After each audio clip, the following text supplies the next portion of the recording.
All right, my apologies for the technical problems. Today is, which I apparently still have. How's that?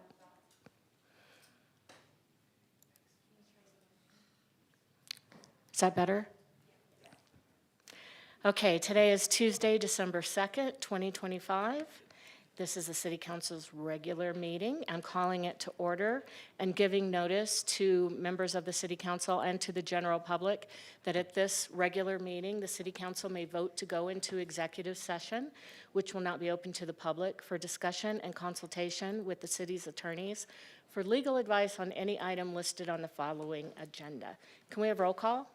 Mayor Daggett, Here. Vice Mayor Sweet, Here. Councilmember Aslan, Councilmember Aslan,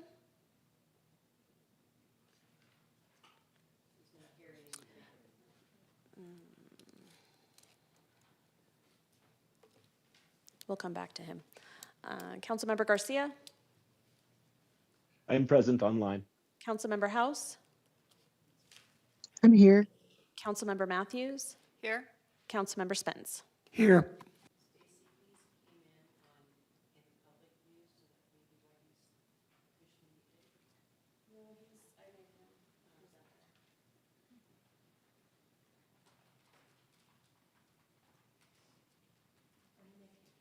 Are you making sure that Councilmember Aslan has sound? I'm working on it.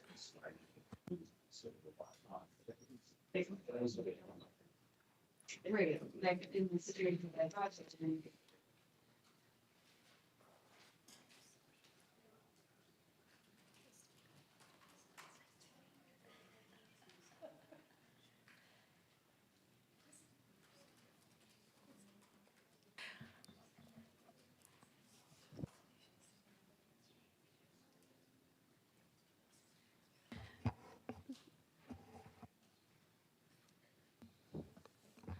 Mayor, it looks like he's going to pop out and try to come back in, but he is present and has been noted that he's here. All right, Councilmember Matthews, will you lead us in the Pledge of Allegiance? I would be happy to. Please rise if you can.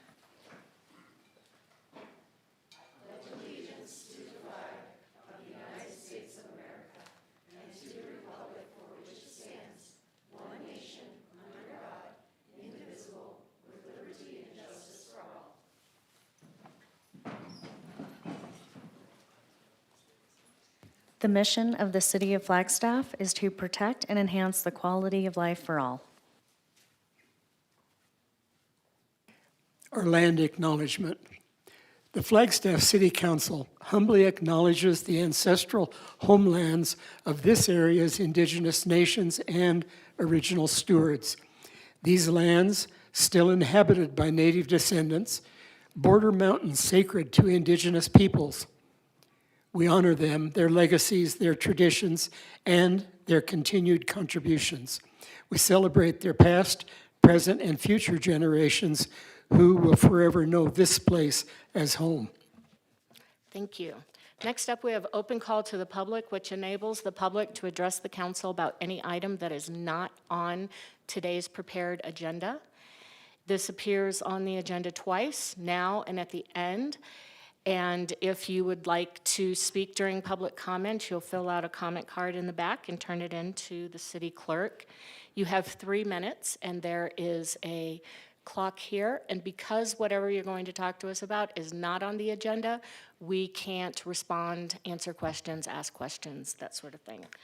So, Emmanuel Preciado and Adriana Fisher. And please let me know if I pronounced that correctly.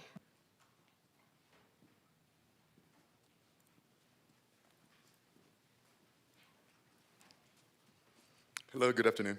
Thank you for the pronunciation. It was excellent. My name is Dr. Emmanuel Preciado, or Manny, and I'm a faculty member in the Geography, Planning, and Recreation Department at NAU, and a faculty advisor for the CUPE program. CUPE is an acronym, so it stands for the Community and University Partnerships Initiative. It's a collaborative research program at NAU that connects undergraduate students with real community needs. So through hands-on, community-based research, students gain experience and leadership skills while helping community partners solve actual challenges they've identified. So CUPE elevates applied research at NAU, while deeply engaging students with issues that matter to Northern Arizona communities and Flagstaff in particular.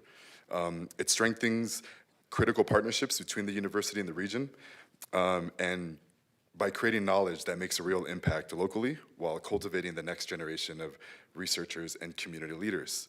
So how does it work? So CUPE brings together small research teams we call pods. Each pod has undergraduate students, a graduate student facilitator, and myself, a faculty advisor, who all team up with a community partner. And so today, students are here from the housing security pod that I am currently advising, and they will be sharing their findings. We are joined by our community partner, the housing program manager for the city of Flagstaff, Adriana Fisher. Thank you, Manny and city council members. The Housing Division has actually been working with this pod. The name changed recently, but we've been working with them for about 5 semesters now, each time learning something new from their fresh perspectives. While their work isn't blatant, housing staff have utilized their research to inform our work. Most prominently through their work, we have improved our public messaging and outreach, which I'm sure you've noticed that. Our website is now written at an 8th grade level, which we had no idea was a problem. And we learned that that was important for our community to understand our messaging. So our social media posts are also now more frequent and also at a comprehensive level, just to name one of the many things that they have done for the Housing Division. And we are so grateful for the opportunity to partner with NAU and this pod in specific. Next, we will have 3 public commenters providing a synopsis of their research projects for this semester, and I hope you enjoy them. Thank you. Thank you. It looks like we have Alexis Erickson, Alexandra Nast, and Marissa Nolte. Welcome. Hello, Council. Thank you for having us today. I'm Marissa. I'm Alex. And I'm Alexandra. As students of the Housing Security and Sustainability Pod, we conducted student-led research regarding the housing crisis in Flagstaff. Inspired by Adriana, our research question was, how do at-risk Flagstaff residents feel about currently available housing services? To serve our community, we must understand our community's needs. After conducting a literature review that highlighted policy implications in regards to homeless demographics and the structural systems that intersect with homelessness, we dove headfirst into data collection with the initial expectation of leveraging quantitative survey as the primary method. However, in the field, we found that semi-structured interviews yielded richer data. We conducted these interviews and surveys at Hope Cottage Women and Children's Shelter, as well as Flagstaff Shelter Services. At Hope Cottage, we conducted one-on-one semi-structured interviews with women willing to participate in our research. At Flagstaff Shelter Services, we made rounds in the outdoor area to discuss our research question with participants. For all data collection, we focused on 4 primary questions. Are you currently struggling with houselessness? Have you utilized any housing resources in Flagstaff? Do you have adequate access to these resources? And how could these resources and programs be more helpful? Our research is important because we are giving a platform to the voices and opinions of the people who are actively struggling with houselessness. Rather than speaking for them, we have decided to listen to their problems, solutions, and suggestions and synthesize the information. As a community, we are unable to help those facing this crisis if we do not listen to them and their needs. The housing crisis announced in the city of Flagstaff indicates that we have a serious issue that needs to be mitigated with intersectional solutions. We will be providing the City of Flagstaff Housing Office with a summary of our data collection, highlighting the requests of our respondents. Our data suggests that the Flagstaff community must address the lack of accessibility to housing resources, as well as tackle issues with public transportation and inadequate mental health resources. Additionally, we encourage the community to create a more effective map of available resources and programs, one that is designed for foot traffic and those with reduced access to technology. This is a direct request from one of our respondents, and our goal is to bridge the knowledge gap between houseless people and city resources to increase utilization of housing services. Thank you for your time, and we hope you consider our research when evaluating the efficacy of housing services in Flagstaff. Thank you. Shwoo. Thank you. All right, we have Grace Munson, Nina Newman, and Madeline Tapia, and Eleanor Hall.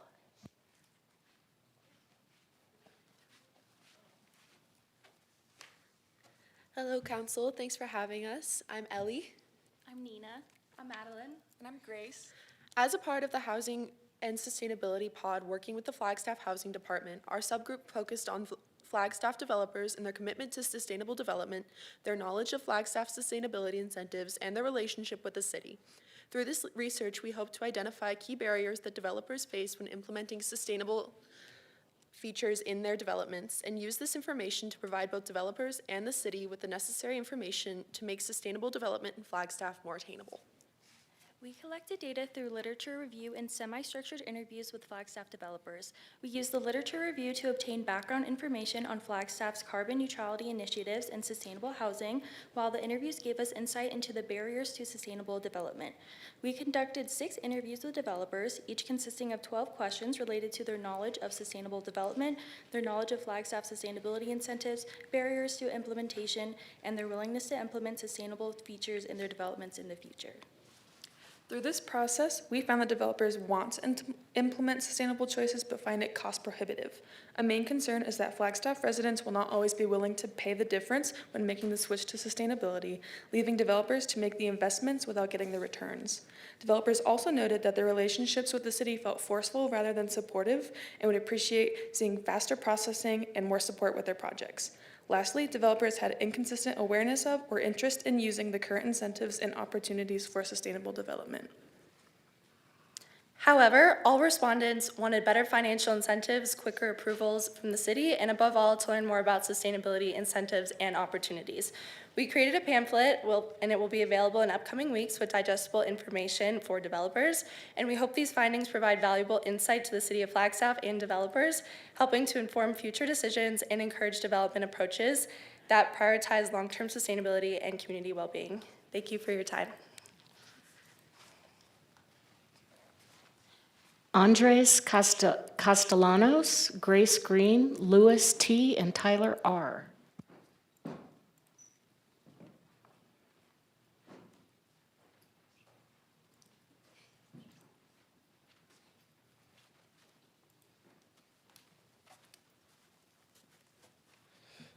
Hello, council members. My name is Louis. My name is Andy. I'm Gracie. We are students with CUPE, and our project focused on how the City of Flagstaff incorporates community engagement and community sentiment into decision-making, specifically around housing. To answer this, we worked with the city's housing office and used 2 primary methods. 1, a community survey distributed through platforms such as Facebook, Nextdoor, and other online community pages, and even shared with local community housing organizations. And 2, documented analysis of past public comments and engagement records. Our goal was to understand who is currently participating in the democratic process, whose voices may be missing, and how this affects the city's ability to gather accurate community input during the ongoing housing crisis.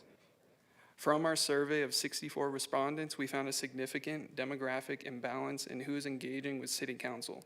Residents age 65 and older made up 65% of the participants who reported speaking at council meetings. The next largest group, residents ages 54 to 65, represented 22%. This means that retirement age and near retirement age individuals make up the overwhelming majority of public commenters. Younger residents and lower income community members are largely absent from these engagement spaces, resulting in a community sentiment profile that does not reflect Flagstaff's full population. Based on these findings, we recommend expanding opportunities for community engagement. This would include offering additional or alternative timeframes for public comment to accommodate people who cannot attend meetings in person, as well as adding accessible digital options, such as online comment drop boxes on city websites. These changes would help ensure that a wider range of residents are able to share their perspectives. A more representative engagement process will give the city better data and ultimately support more equitable and informed decision-making on housing. Thank you for your time. Thank you so much. And that concludes, right? So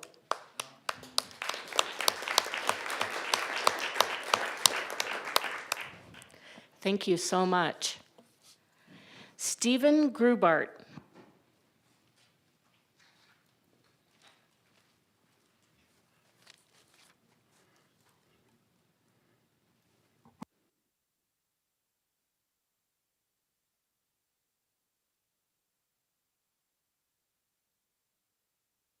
Messed up. I apologize, I thought I was supposed to turn blue. Hi, my name is Stephen Grubart, esteemed council members, mayor. I know a lot of you are probably already familiar with who I am because you've received emails from me in regards to what I want to talk about. My name is Stephen Grubart, it's STEVEN,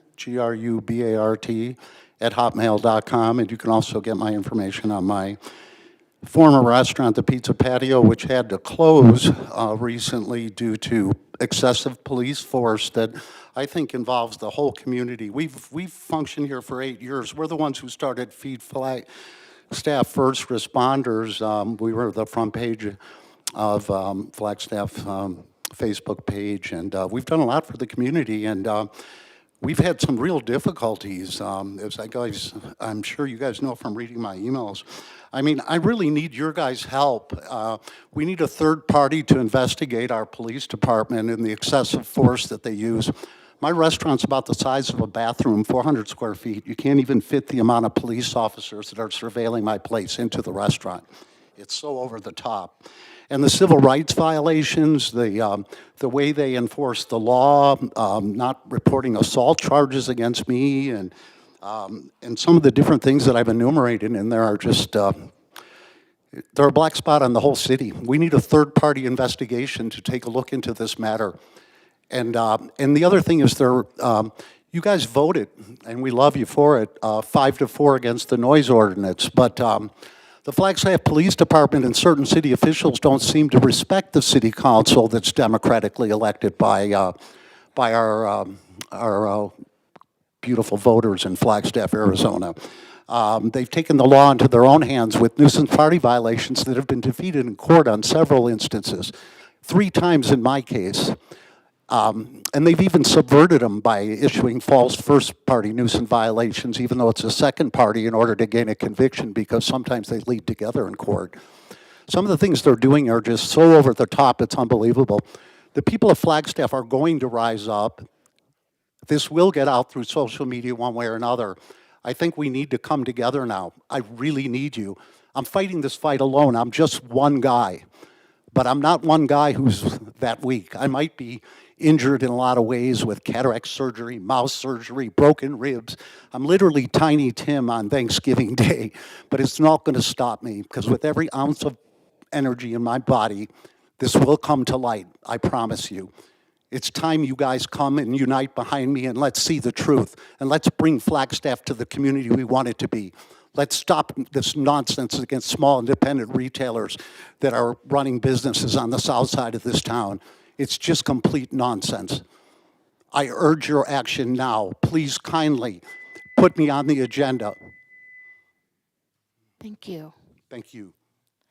Nadine Hart.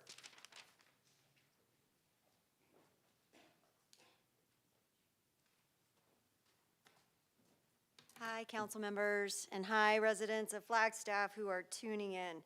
I am speaking today because I have concerns regarding shelters for the children who are using Mountain Line as their transportation. I have seen them standing outside at Coconino High School near the Safeway in pouring rain with sweatshirts. Not all families can afford Patagonia jackets and umbrellas for their kids, nor do they care. It breaks my heart. This is the only way they can get around. The buses are constantly late on this particular route. My son was panicking and crying yesterday when we walked up to meet him, and I understand there's setbacks, but to be that late, that is inexcusable as far as I'm concerned. And Northland Preparatory Academy, these kids too stand in abysmal weather waiting for transportation. I understand that while the city may not have control over all the sidewalks, I do think that council does have a voice. and we could reach out to property owners. I will speak to the school district regarding that part of where these children stand. But I do think that most people who own these sidewalks or whatever the answer may be would not mind creating a little shelter for children. I think it is the kind thing to do, and this is the only way these kids can get home, in addition to a lot of our hardworking families who don't have the luxury of having a vehicle. It's pretty tough, and unless you've had to experience it yourself, you don't really understand that this is how you get to work 365 days a year. And I know that you guys do fund this. It's a great resource for the community, but I would like to ask you to reach out to business owners or residential owners, and if anything, FUSD, to see what you can do to shelter these children so that they can get home warm in the least, if not, and hopefully they have food when they do. I'll just let you know there was 300 cars lining up for food today with our families at the Family Food Center. It was pretty sad. So I'm hoping these kids can at least have something warm when they get home. So please consider that. Thank you so much. Thank you. Colleen Maring.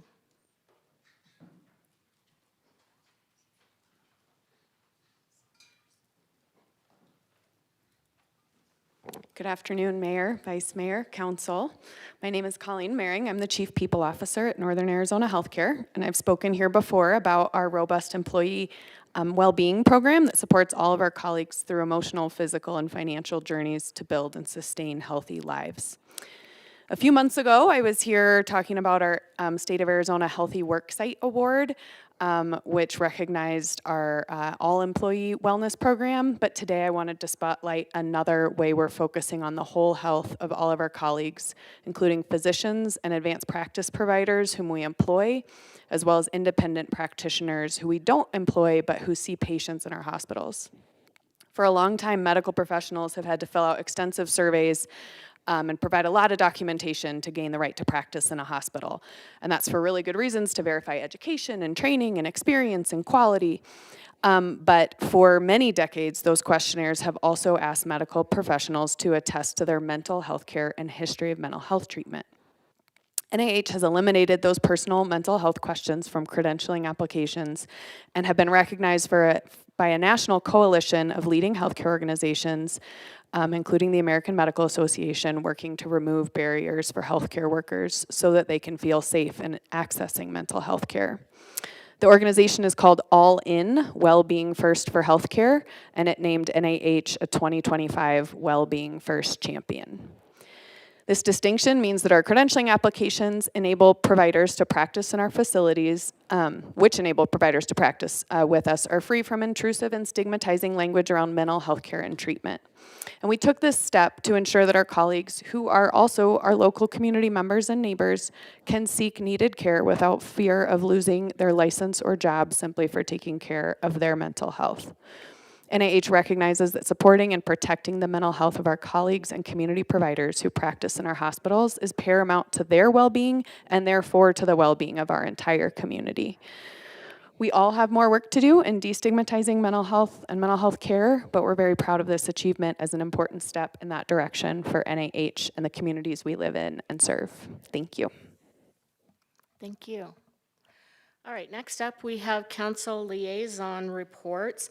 I'm going to start with Vice Mayor, and I'm wondering if you have some information to share about a recent grant, if either you or Councilmember Matthews has something to share about a recent grant to Mountain Line, to put you on the spot. I'll let Councilmember Matthews answer that. I have a little bit of info, but I don't want to say something wrong. Okay, go ahead. So for my liaison reports, Mountain Line did meet yesterday to work on the upcoming year's goals and priorities. Metro Plan, which I do chair, will be meeting tomorrow. We'll be having their board meeting Thursday, 1 to 3 at the DCC. And Monday, I will be attending the BPAC meeting 4 to 6 here at City Hall. Thank you. Thank you. Councilmember House? No updates for me today. Thank you, Mayor. Councilmember Spence? Thank you, Mayor. The Pedestrian and Advisory Committee and the Bicycle Advisory Committee both meet monthly. And this last week, they had a joint meeting, which was very productive in looking at issues that face both pedestrians and cyclists. These reports will be given to the Transportation Commission tomorrow at the regular Transportation Commission meeting. And I just mentioned this committee and commission structure to let people know that there is advice being offered by the community to the transportation issues and to city staff. So their Transportation Commission meeting will be tomorrow at 4 o'clock. Councilmember Matthews. I do not have the details of that grant to speak on it clearly, but I'm sure you can.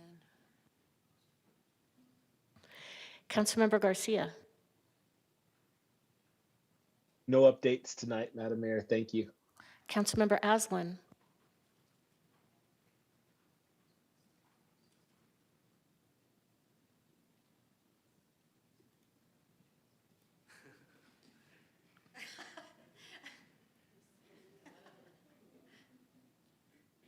Councilmember Aslan.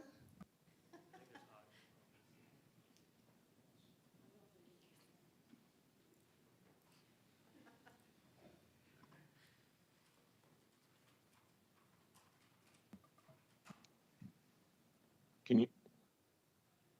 We heard you. I cannot hear you. Can Okay. you guys hear me? I can hear I you can get my now. report and we can figure this out later. Okay. Sorry about the technical difficulties I'm experiencing. I'm not sure what's going on with that. Let me know if I have to turn off my camera to see if that helps things out. But meanwhile, I'll just give a couple quick reports here. Agendas were light given the holiday. Tourism had a fairly typical meeting. Attraction reports were given. Director and staff reports were given. There's no meeting this month. Next meeting for tourism will be January 14th. And that is a big sort of annual get together where we discuss our plans for the entire year. And then a regularly scheduled commission meeting is January 22nd. A lot more to update you on with the Sustainability Commission. They met and to do a sustainability grant review meeting and decided to fully fund 13 applications and partially fund one more. I'll quickly go through this.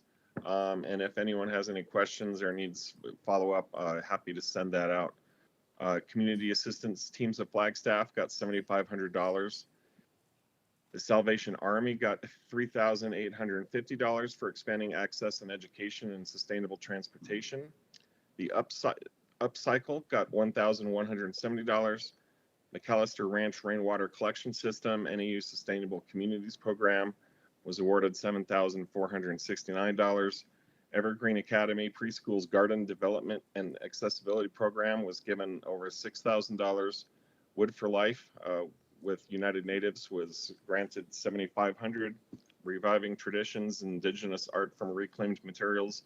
Criminal Justice Coordinating Council, that's the CJCC, received $7,500. Seeds and Skills, which is a hands-on community food workshop for Willow Bend Environmental Education Center, got $7,300. Linda Vista Corridor Sustainability Partnership, almost $4,000. 2026 Gardeners Market, Lily of the Field, $1,700. Learn and Earn a Sewing Machine Threaded Together was awarded over $6,000. Campus Community Waste Reduction, Indigenous Bible College got over $4,000. Freedom Garden Sustainable Community Greenhouse and Resilience Hub was awarded $7,500. And finally, Cedar Closet Water Heater Replacement was given $2,000. I again, I can send that information out if anyone wants to review it further. They also discussed the typical monthly sustainability division report, and talked about went through the overview and the process of how council creates its legislative priorities. I think I'll leave it there and try to figure out why my audio went away as soon as I turned my mic on. Thank you very much. And I know we're doing appointments next. I will try to have this all figured out. Well, maybe I'll wait and do that afterwards. We'll see. Anyway, since we can't talk back and forth here, I'm just going to be quiet now and we'll figure it out. Thank you. Did you want to talk about the grant? I believe this is what you're talking about. So last month, the FTA awarded Mountain Line a $3.2 million grant to upgrade its bus stops for improved safety and access. It is very exciting. The bus stops do need it. So thank you, Mayor, for letting me find that exact information and share it. Thank you. And I have no report today. So moving down to appointments, item number 6A, we have appointments to the Building and Fire Code Board of Appeals, and we have 4 of those. First up to make an appointment is Councilmember House. Thank you, Mayor. I want to start, as we always do, with thanking the people that have applied. I did want to just note with these applications, I know there were comments from staff about this being a challenging board to fill, and still wanted to note how important these applications are to us, and that being appointed to a city board or commission should never be seen as a given. These applications are really critical for us to be able to assess how someone will serve that commission. And so I just encourage folks going forward to really put thought and thoughtfulness into these applications.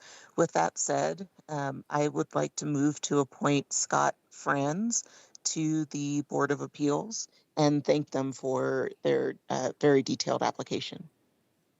I'll second. Any discussion? All those in favor? Aye. Any opposed? All right, thank you, Councilmember House. Councilmember Matthews. Thank you, Mayor. I would just like to add that this was a very impressive group of applicants. My gosh, we are very blessed to have so many, all of our applicants were so well qualified, so I appreciate all of them. I would like to nominate to appoint Mark Hagwet. And I don't know if we have a term here. Forever. Is there a second? I'll second that. I second. Any discussion? All those in favor? Aye. Aye. Any opposed? All right, Councilmember Garcia. Thank you, Madam Mayor. I move to approve Scott Franz.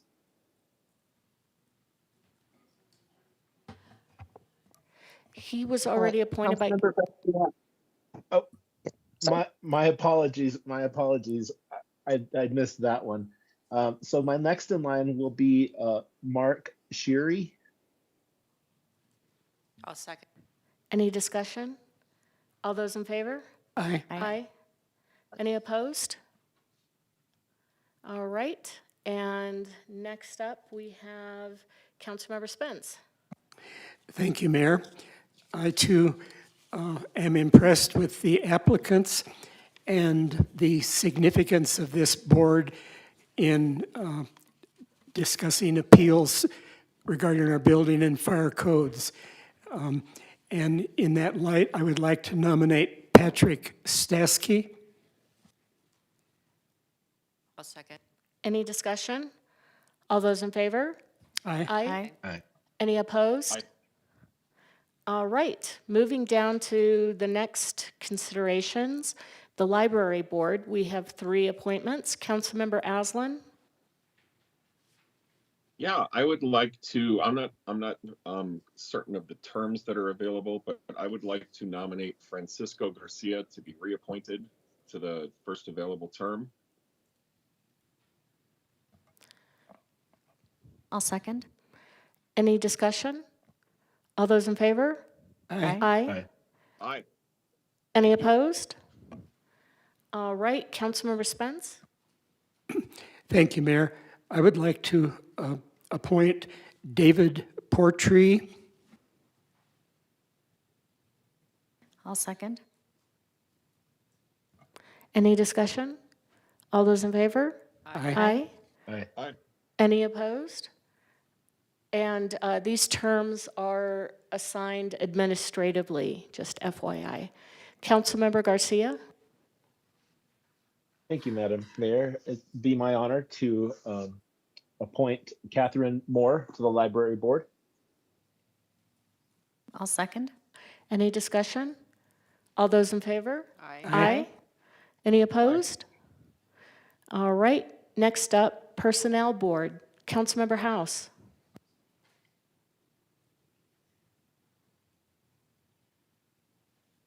Thank you, Mayor. Sorry about that. I will move to reappoint Will Hernandez. I'll second. Any discussion? All those in favor? Aye. Aye. Aye. Any opposed? All right, Councilmember Garcia. Thank you, Mayor. I move to appoint Allison Eckert. I'll second. Any discussion? All those in favor? Aye. Aye. Aye. Any opposed? All right. Moving down to liquor license public hearings. I am going to open the public hearing, and we will hear from staff.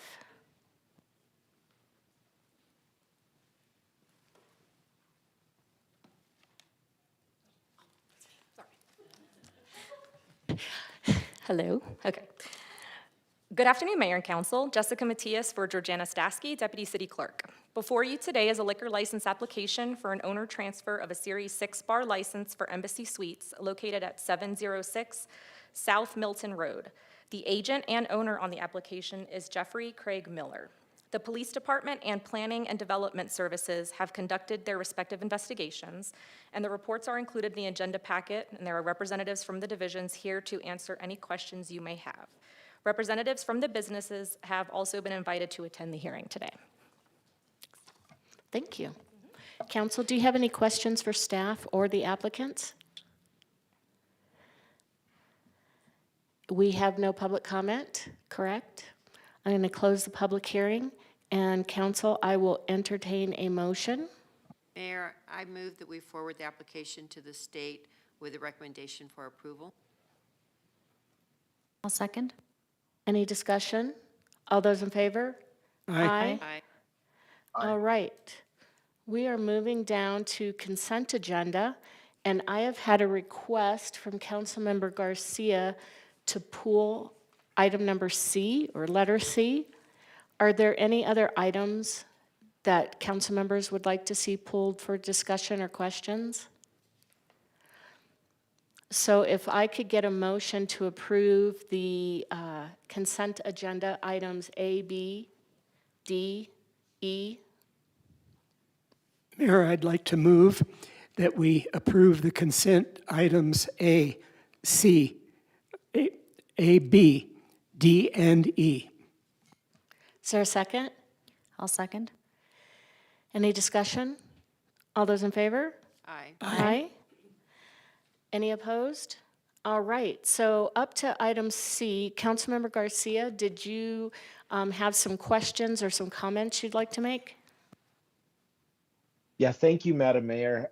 I thought that due to kind of the focus on the lantern, excuse me, and the upcoming ribbon cutting that we're having, and it being in the public eye right now, if there was a staff member that could kind of come and speak at a high level of what this contribution means to that project and the community partnership that it espouses. Sure, that staff person is me. Good afternoon, Mayor, Council. I'm Jennifer Michelson, Housing Planning Manager. Yeah, we're really excited. Yet another affordable housing bond program was created in this past year. We were just here literally 3 months ago, September 2nd, approving that policy for that $3 million bond program called the Adaptive Reuse Bond Program. Not a very creative title, but, and we have already created loan documents here for a fantastic community partner, Flagstaff Shelter Services, with their Lantern project, which is frankly not a new project. They've been working very hard on it for a couple years. So we're very, very pleased to offer them $1.1 million in bond funds to help finish up renovating this property, or probably more at this point, just paying all their renovation bills that they've accumulated these last couple of years. So I did ask, Ms. Ross Schaefer is on the, she's attending virtually. She could probably speak to a lot more of the specifics, where they're at with the project, a little bit more of the history of the project, but I just wanted you to know she is here if you guys do have specific questions for her. Thank you. Council, do you have Thank you. I think that covers it. Council, do you have any questions for Ross? All right, thank you so much. So I'll entertain a motion. I move to approve. So moved. Item C, the approval of the contract loan documents for the Lantern by Flagstaff Shelter Services. I'll second. Any discussion? All those in favor? Aye. Aye. Any opposed? Aye. All right, thank you. Moving down to routine items, 9A, consideration and adoption of ordinance number 2025-25. Hello, Tiffany. Good afternoon. I am here if you have any questions on this item. Council, we have heard about this before. Do you have any questions or have any comments that you would like to make? If not, I will entertain a motion. Mayor, I'd like to move that we read ordinance number 2025-25 by title only for the final time. I'll second. Any discussion? All those in favor? Aye. Aye. Any opposed? City Clerk? An ordinance of the City Council of the City of Flagstaff amending the Flagstaff City Code Title 11, General Plans and Subdivision, Chapter 11-20, Subdivision and Land Split Regulations, Division 11-20.40, Subdivision Procedures and Requirements, providing for repeal of conflicting ordinances, severability, authority for clerical corrections, and establishing an effective date. And a motion to adopt? Mayor, I move that we adopt ordinance number 2025-25. I'll second. Any discussion? All those in favor? Aye. Aye. Aye. All right, down to B, consideration and adoption of resolution number 2025-61 and ordinance number 2025-26. And Tiffany remains here if you have any questions or would like to make a comment. If not, I will entertain a motion. Mayor, I move that we adopt resolution number 2025-61. I'll second. Any discussion? All those in favor? Aye. Aye. Any opposed? Okay, a motion to read ordinance number 2025-26.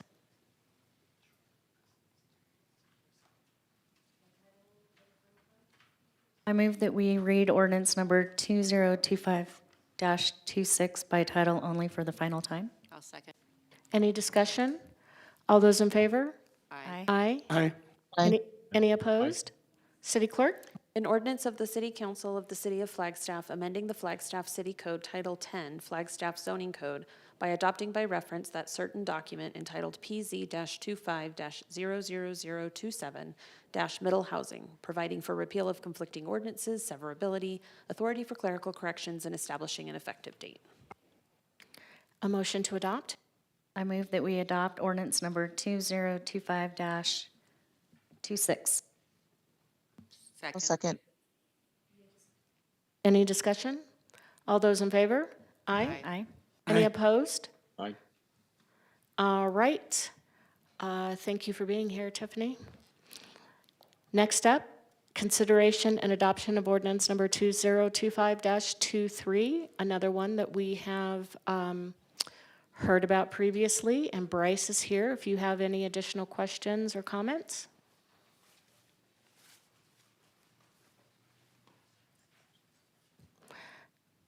All right, I will entertain a motion to read the ordinance by title only for the final time. Mayor, I move that we read ordinance number 2025-23 by title only for the final time.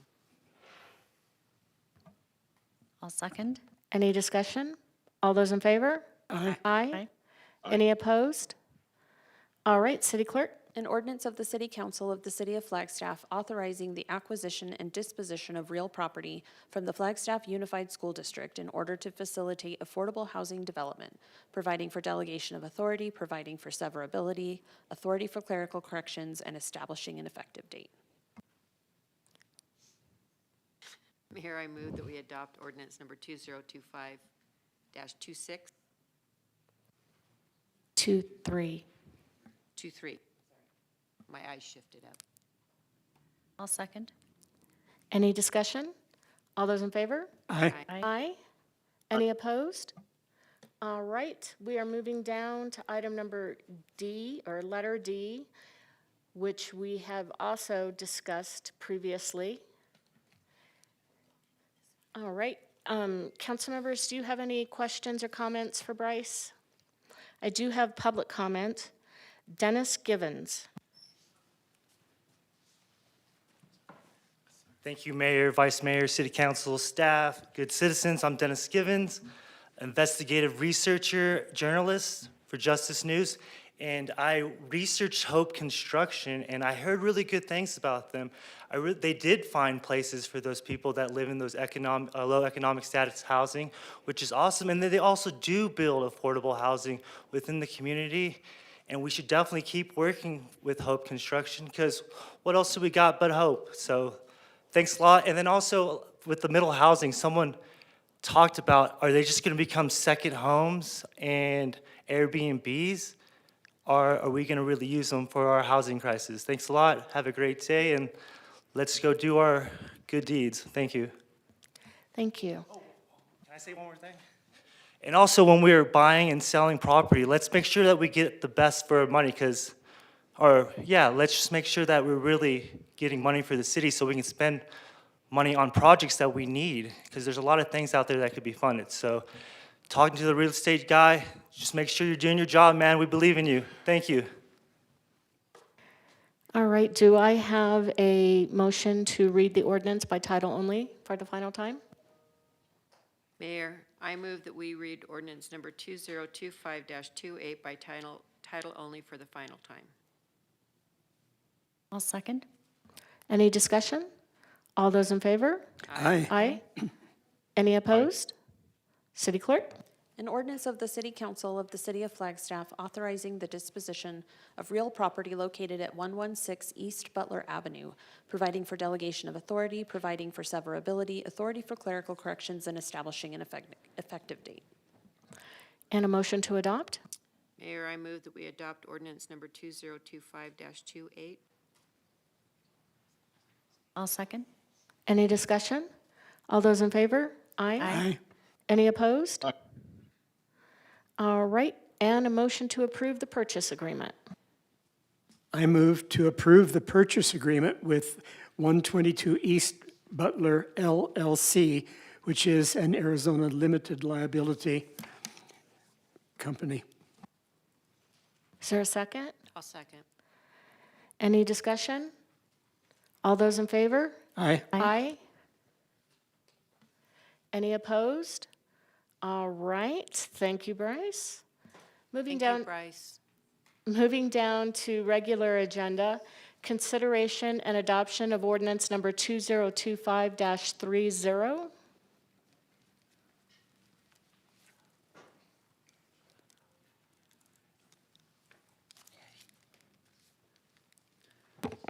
Morning, Mayor, Vice Mayor, and Council. I'm Brian Gall, Airport Director.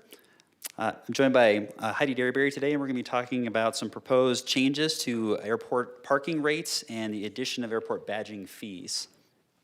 I'm going to start off with some background information about both parking and badging at the airport, and then Heidi's going to follow up with some information about the specifics of the financials and financial impact of those proposed changes. So starting off, talking about the parking at the airport. The airport currently has two parking lots, the terminal parking lot, which is directly across the street from the airport terminal, and the economy parking lot, which is a little bit further down the street, but still within walking distance. The terminal lot has 385 parking spaces and was originally opened in 1993 with the terminal and was expanded in 1997. The economy parking lot has 413 parking spaces and opened along with the paid parking system in June of 2023. The number of vehicles parked often exceeds the terminal parking lot capacity on busy travel times during the year, holiday weekends, for example. And if anybody recalls parking at the airport before the economy lot opened, it was a little bit of an adventure trying to find spaces to park. Sometimes people were parking in the landscaping, sometimes along the streets, sometimes out in the forest. So we're very thankful to have the addition of that economy parking lot that's really added a lot of convenience for travelers through the airport. So parking fees at the airport were established in 2001. They were free. Parking at the airport was free prior to that, but the fees were not implemented until 2023 with the opening of the economy parking lot. One of the questions we've received is what impact we've seen on parking and enplanements at the airport. Reminder that enplanements are passengers departing Flagstaff on flights since the paid parking system has been implemented. And we did a little bit of digging and found that in calendar 2024, enplanements at the airport were up 6.88% over 2023, and this year they're up 5.5% year to date. We also did a comparison of the numbers of enplanements at Flagstaff, or percentage increases or decreases of enplanements at Flagstaff versus the national average. We found that we actually compare favorably in both of those metrics to the national average. So across the country, air passenger traffic was up 5.2% in calendar year 2024, so lower than we saw here at Flagstaff, and is currently down 1% year to date this year. So our 5.5% increase is considerably stronger than we're seeing in the national average. So as part of our review of parking rates at the airport, we looked at 10 different airports across the region. That included large commercial service airports, commercial hubs like Phoenix Sky Harbor, all the way down to similar sized regional airports similar to Flagstaff, places like Montrose or Durango, Colorado, and even some smaller airports, even some without commercial service or limited commercial services, places like Prescott or Laughlin Bullhead. In that packet, there's a full packet with more information than we're presenting today, but you'll see that the proposed terminal parking lot rate is generally in line with other airports, and the economy parking lot rate is still among the least expensive. And I should note that that rate analysis was done in the spring of this year, and since then, several of the airports that we use as our analysis have actually raised or are considering raising their rates as well. The rate increase is not the only thing we're proposing to change on the airport parking rate system.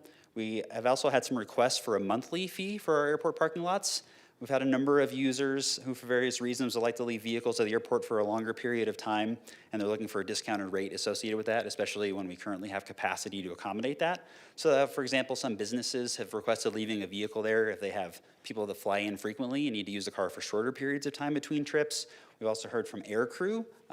Maybe airlines who aren't even based in Flagstaff might have air crew that live here, and they can commute via passenger jets on American Airlines to wherever they're flying from. They've requested some longer-term parking permit availability. And we've actually heard from the community that a number of folks utilized the parking lots at the airport if they didn't have enough storage space where they lived to store vehicles. That's something that has not really been available, but because we do have the capacity for it right now, it's something we wanted to entertain, adding some of those discounted monthly parking fees.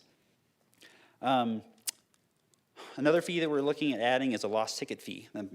Heidi's going to have some more details on that, but in calendar year 2024, we have identified approximately 150 transactions where no fee was charged because of a lost ticket. One of the limits we have at the airport is limited staff, certainly at certain times of the day. So we try to come up with a system that's highly automated. The challenge with that comes if somebody doesn't have a physical ticket with them.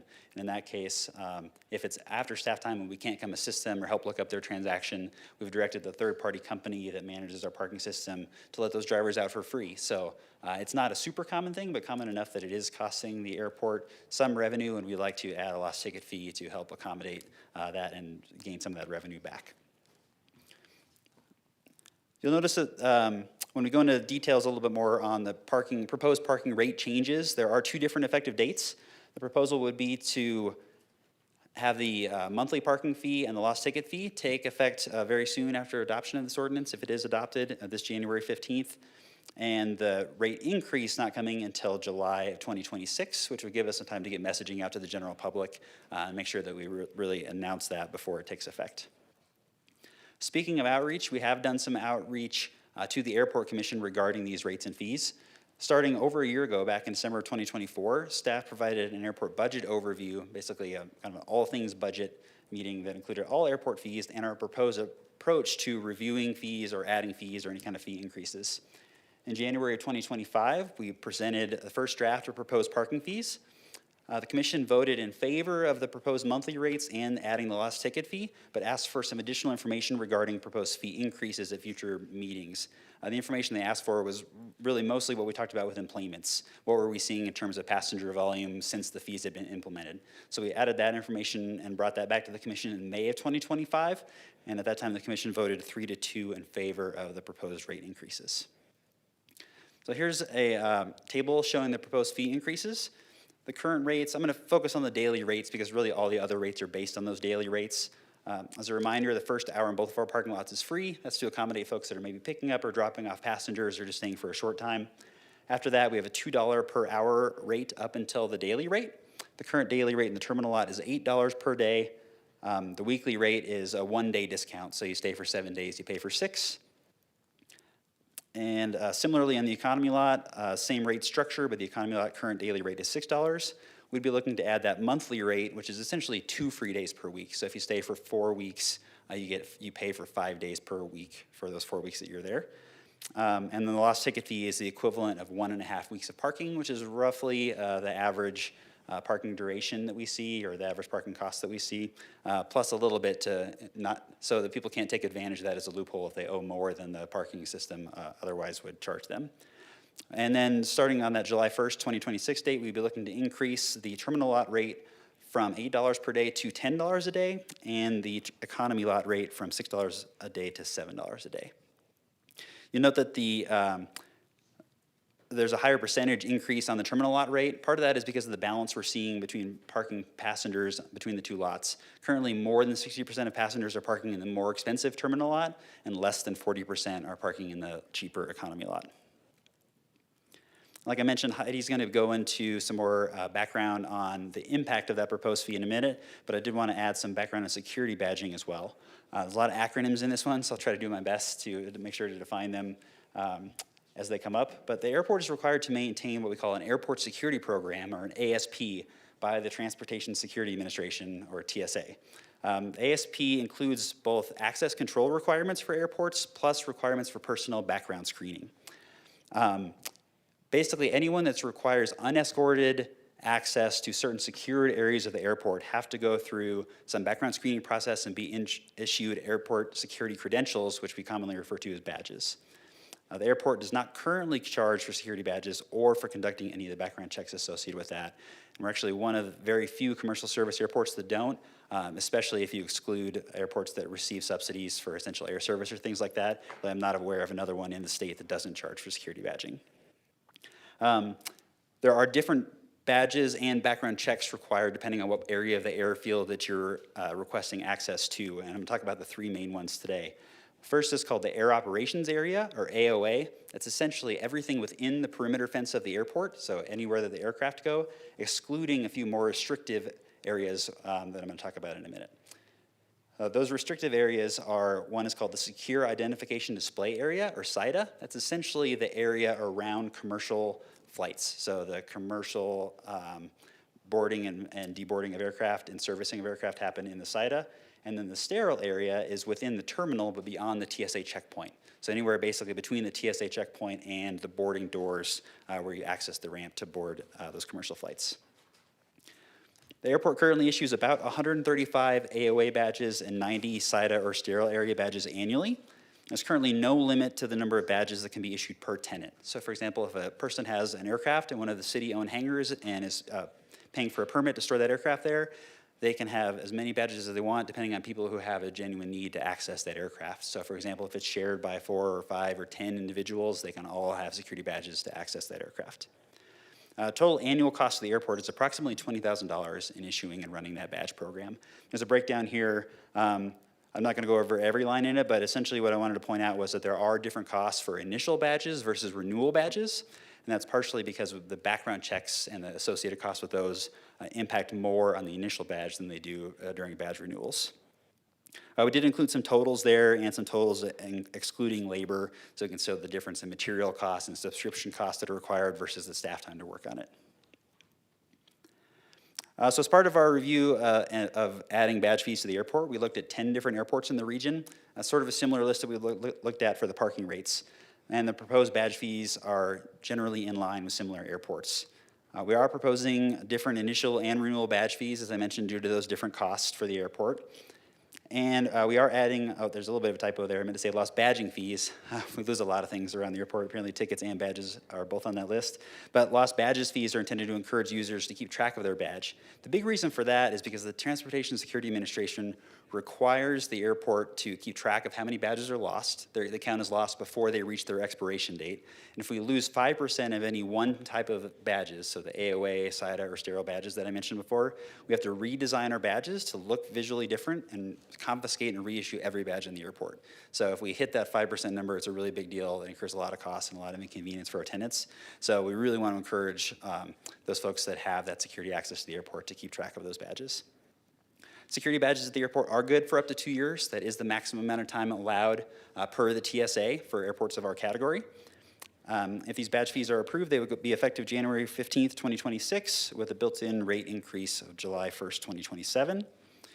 Here's a quick look at the proposed badge fees. As I mentioned, the initial and renewal fees are different based on those differing costs, but we'll be looking at approximately $40 for initial AOA badges, which require a lower level of security background checks, $20 for the renewal of the AOA badges, $75 for the SIDA or sterile badges with $50 for renewal, and then escalating lost badge fees, starting at $50 for the first time of a lost badge, and moving up to $75, and then $100 for the third and beyond.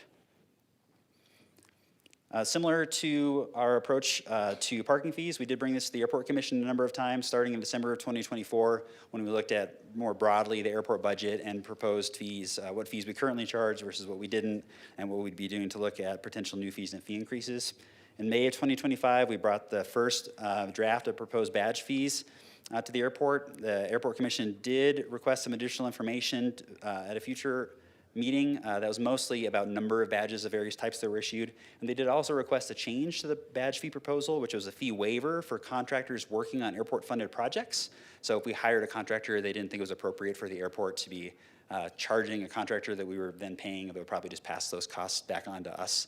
So we did make that change and brought it back to them in August of 2025 with some additional information, and the commission at that time voted 3-1 in favor of the proposed badge fees. You will note at the very end, we do have a slight tweak to that language that we'd like to talk to you about considering today, but essentially that fee waiver would be for contractors and potentially city employees working on city-funded projects. Wanted to clarify that both of those would be exempt from those badge fees. And with that, I'll turn it over to Heidi for a financial overview. Good afternoon, Mayor, Vice Mayor, and Council. Heidi Derryberry, City's Budget Director. I'm here today to talk about the financial impact of the fees that Brian has mentioned. I just wanted to start out with sharing that the airport rate and fee analysis used for this actually was completed with an internal rate study. So management services staff, including the budget section, worked together to provide the analysis with the airport staff's recommendations. The data gathered was for the most recent calendar year, 2024, which is the transactional information we used to do our analysis. Both lots, as you can see here, had combined usage of paid transactions of approximately 17,000 transactions during 2024. And as Brian mentioned, approximately 64% of those were in the terminal lot and 36% of them were in the economy lot. As he also mentioned, we saw about 150 lost tickets, which again brought in no revenues in the current structure. Based on billing data, 2/3 of the transactions that we see are less than 6 days in duration, and approximately 65 transactions were greater than 4 weeks.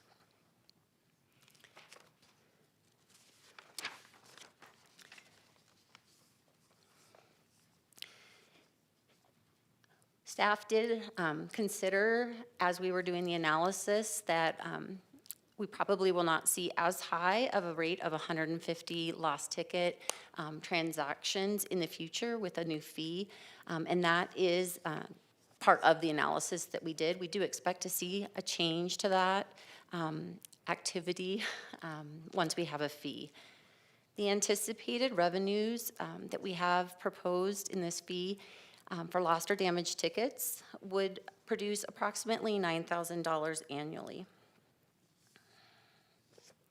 You can see here that we do have the 6 months estimate of $3,700.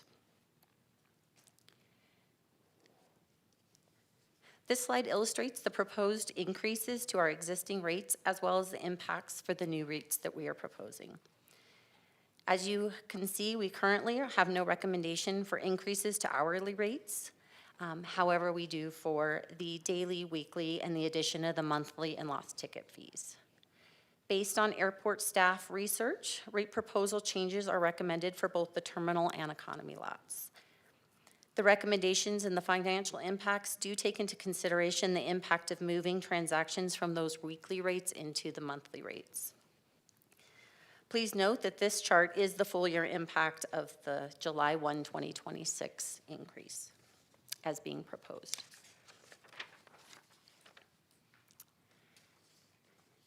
As Brian mentioned, there's also the security badging fee recommendations.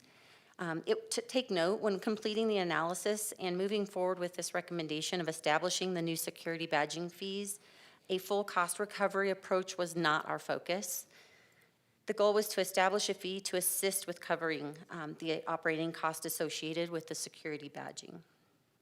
Based on the airport staff recommendations and the analysis provided, we are proposing the fee level as seen on this chart, which will bring in additional revenues to the airport of approximately $11,000 annually.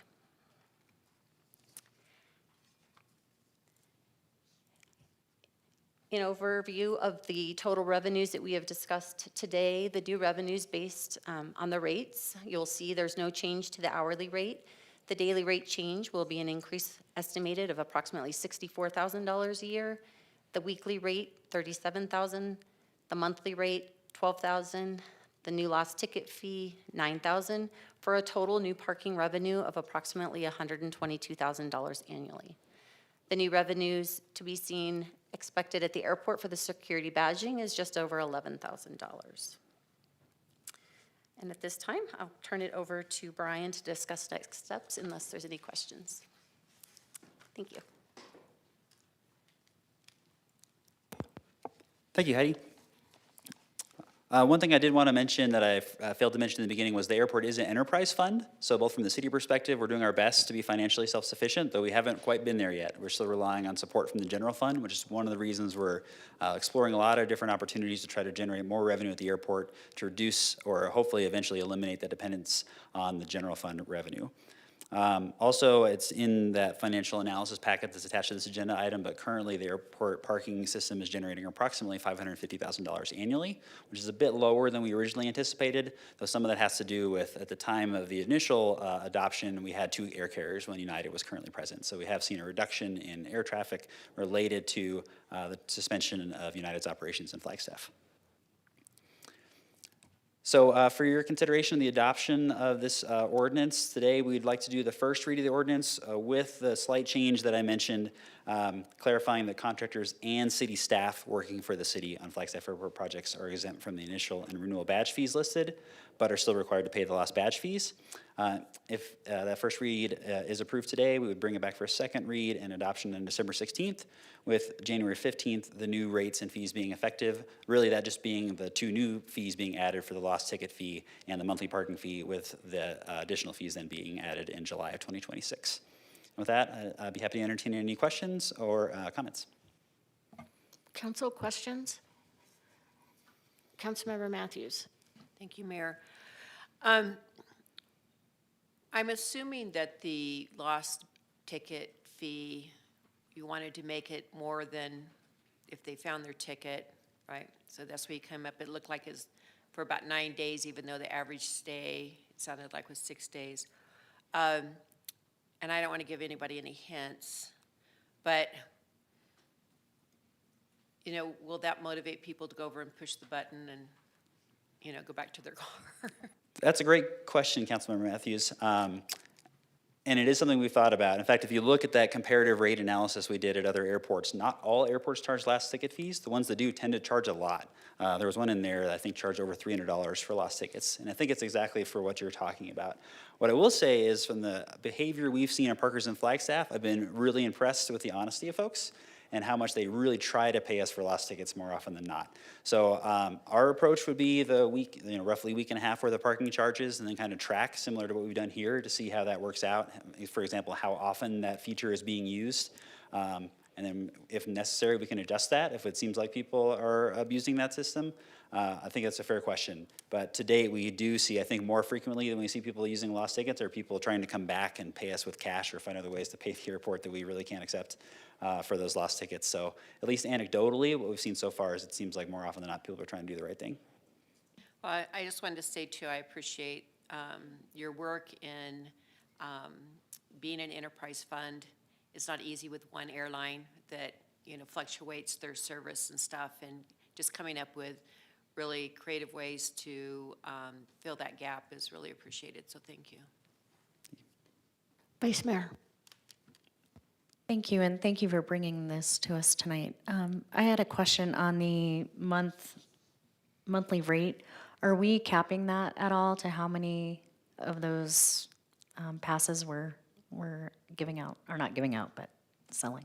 Yeah, so there's, thank you for the question, Vice Mayor. There's kind of maybe two parts to that question. One is, I didn't go into the detail on this, but there's a couple of different ways we can implement that monthly parking rate. The first is automatic, meaning the system allows us to program in different rates for different lengths of stay. So if somebody comes to the airport and parks their car for 5 weeks, and then decides to leave, when they insert their ticket into the machine to pay at the end, or if it reads their data from their parking transaction, it will automatically give them that discount, just because they were parked in the system for long enough to generate that new rate. The other way that we would like to implement that is through the potential adoption of parking permits. And there is language in that ordinance that gives a lot of flexibility about whether those permits are issued or not based on parking availability. So there's not necessarily a cap listed, though the way the ordinance was currently written is the fact that the permits exist at all is sort of up to the discretion of airport staff. So we could issue them if we feel like we have parking capacity. If we see the lots filling up, we can sort of terminate the permit program and go back to just the users that are coming in and taking those tickets to park and then pay. Thank you. I have a question about the badges. TSA works for TSA, and other employees, who is their employer? That's a great question. Thank you for the question, Mayor. We do have a number of different folks that are issued badges at the airport. And it's essentially any vendor that has a need, any vendor or private individual that has a need to be on that sort of secure side of the airport. So the terminal itself, as you mentioned, the Transportation Security Administration staff, but also the staff that works for American Airlines. They're actually not American Airlines employees, so there's a lot of different companies involved. The folks that you see that are wearing American Airlines shirts that work at the airport actually work for a wholly owned subsidiary of American Airlines called Piedmont. So the Piedmont staff members at the airport that service the aircraft and board the aircraft would be issued those badges. Additionally, we see folks from the airport's FBO, Wiseman Aviation, that fuels aircraft across the airfield and also performs de-icing service for certain aircraft. They would be issued those badges. The folks from Guardian Air Transport that do the medical transport at the airport are also issued those badges. Ground handling and air cargo folks from both FedEx and UPS get a number of those, as well as various contractors working on different things around the airfield. So we do have, when we have a project, for example, where one of the airport's on-call contractors is going to be on site for a significant period of time, we will make sure those folks go through that badging process and are issued those badges so that we don't have to escort them every moment that they're on the airfield. So it can be a pretty long list.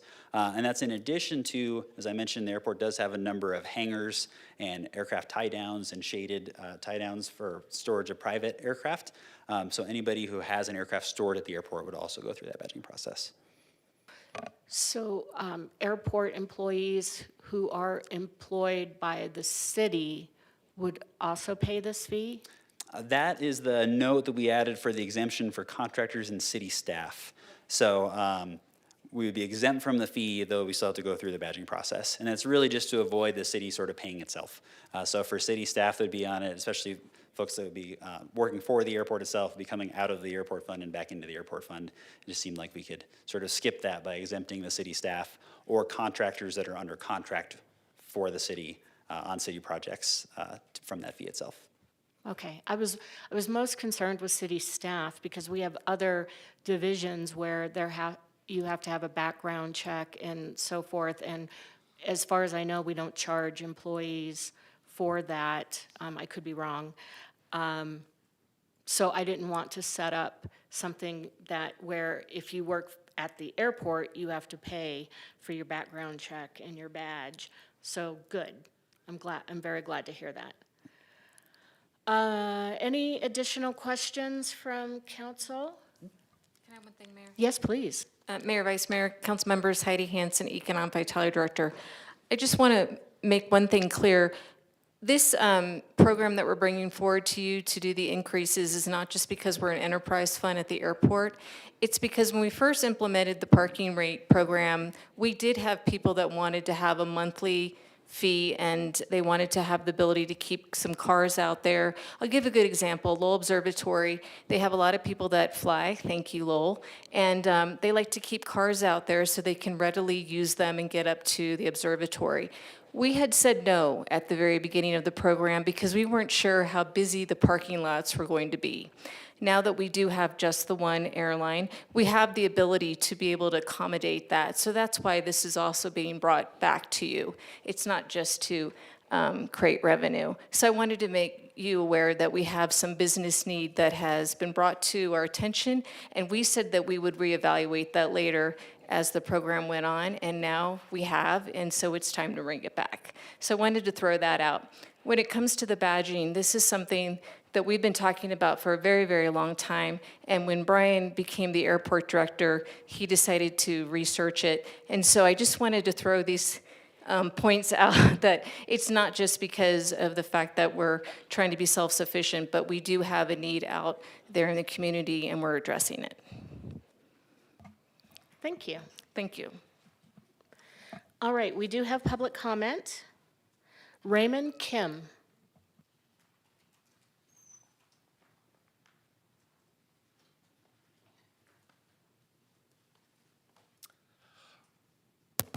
Hello? Okay. Hi, my name is Raymond Kim. I'm an assistant professor of finance at NAU. I'm here for a different reason. Thank you, City Council, for hearing me out. And basically, you guys heard about the train accident last Thursday on Ponderosa, where the Amtrak, where the train basically hit a trailer of a truck. And the thing is, I was the minivan right in front of that truck. So what happened was, Pardon me, Dr. Kim, were you commenting about the item that we're... Oh, no, it's separate. This is a separate item. Okay. Yeah. I will call you up at the end for public comment. Oh, I actually put public on it, but... You did? Yeah. Yes, all right. I thought I was getting a... No, I called you. Less waiting, but I called you up here. I called you up here. So your 3 minutes will start all over again. It's like you get a bonus because I made that mistake. Okay, so we have no public comment on this item. Okay, then, council, I will entertain a motion. Mayor, I move that we read ordinance number 2025, I'll make sure I'm on the right one, -30 by title only for the first time. Second? A second. Any discussion? All those in favor? Aye. Aye. Aye. Any opposed? All right, City Clerk? An ordinance of the City Council of the City of Flagstaff amending the Flagstaff City Code Title III Business Regulations, Chapter 3-10 User Fees to establish airport rates and fees, and by amending Title 8 Public Ways and Property, Chapter 8-06 Airport Rules and Regulations to add definitions of secured areas of the airport, providing for penalties, repeal of conflicting ordinances, severability, providing for clerical corrections, and establishing an effective date. Thank you. All right, we will consider this again at the December 16th meeting. Thank you. Okay, letter B, consideration and adoption of resolution number 2025-62. Welcome. Thanks. Good afternoon, Mayor and Council.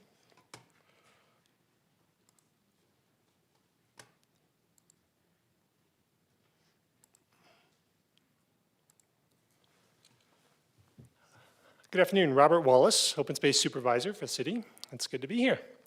I'm here to seek approval for our resolution and grant agreement for the Arizona State Parks, which will enable us to accept the Recreational Trails Program Safety and Environmental Education Grant, which will support signage at the McMillan Mesa Natural Area.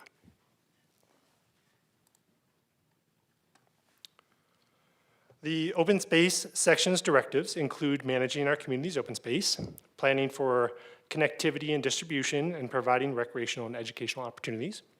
Here you can see our 3 regional preserves. Picture Canyon there on the east side of the map, McMillan Mesa there in the middle, and Observatory Mesa on the west. So this particular grant will support the development and implementation of signage for the McMillan Mesa area.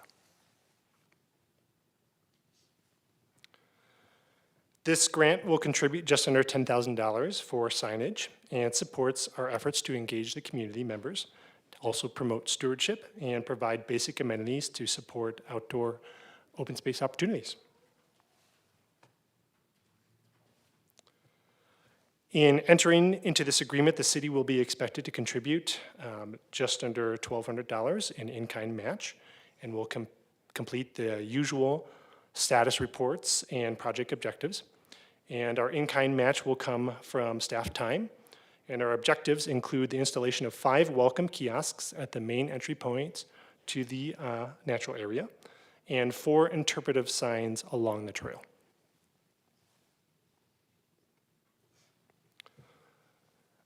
Acceptance of this grant supports our section's goals of providing educational opportunities and also securing supplementary funding to manage our open space. And this grant, I believe, also supports our community goals to protect our natural areas.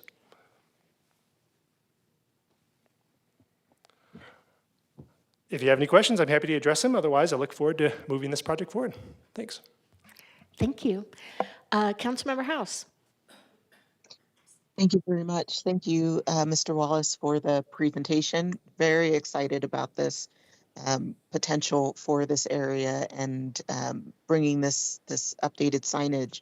I'm wondering if there is a contingency plan in place if the grant wasn't received or awarded.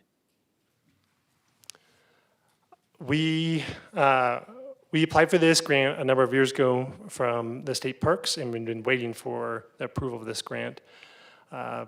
We do have a base budget where we are able to allocate some funds for these types of projects, although that is fairly limited, so we do rely on grants like this for these types of projects.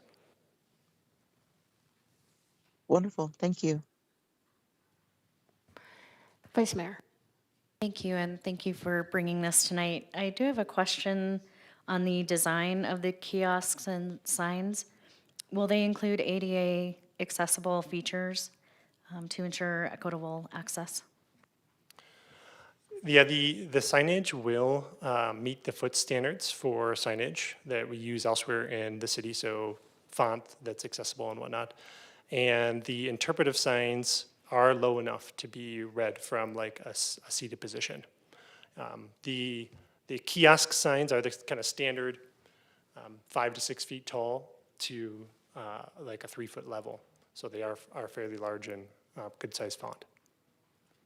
Thank you. You're welcome. Councilmember Spence. Following up on Vice Mayor's question, is there any possibility of including Braille for visually impaired or blind? We hadn't considered that due to the height of the main signs, but we can certainly look into it. Yeah, I'm not sure of the complexity for the printing of the signs, but we can look at it. My sense, I'm not an expert in this area, but my sense, I'm not asking, or I wouldn't think to ask that every single word be duplicated in Braille, but the bare minimum in Braille might be appreciated by blind people that are accessing the natural area. Thanks, Councilmember. All right, I will entertain a motion. Mayor, I'd like to move that we read Resolution 2025-62 by title only. I'll second. Any discussion? All those in favor? Aye. Aye. Any opposed? All right, City Clerk. A resolution of the Flagstaff City Council approving the application for an Arizona State Parks Recreational Trails Program - Safety and Environmental Grant. And a motion to adopt? So moved. I'll second. Any discussion? All those in favor?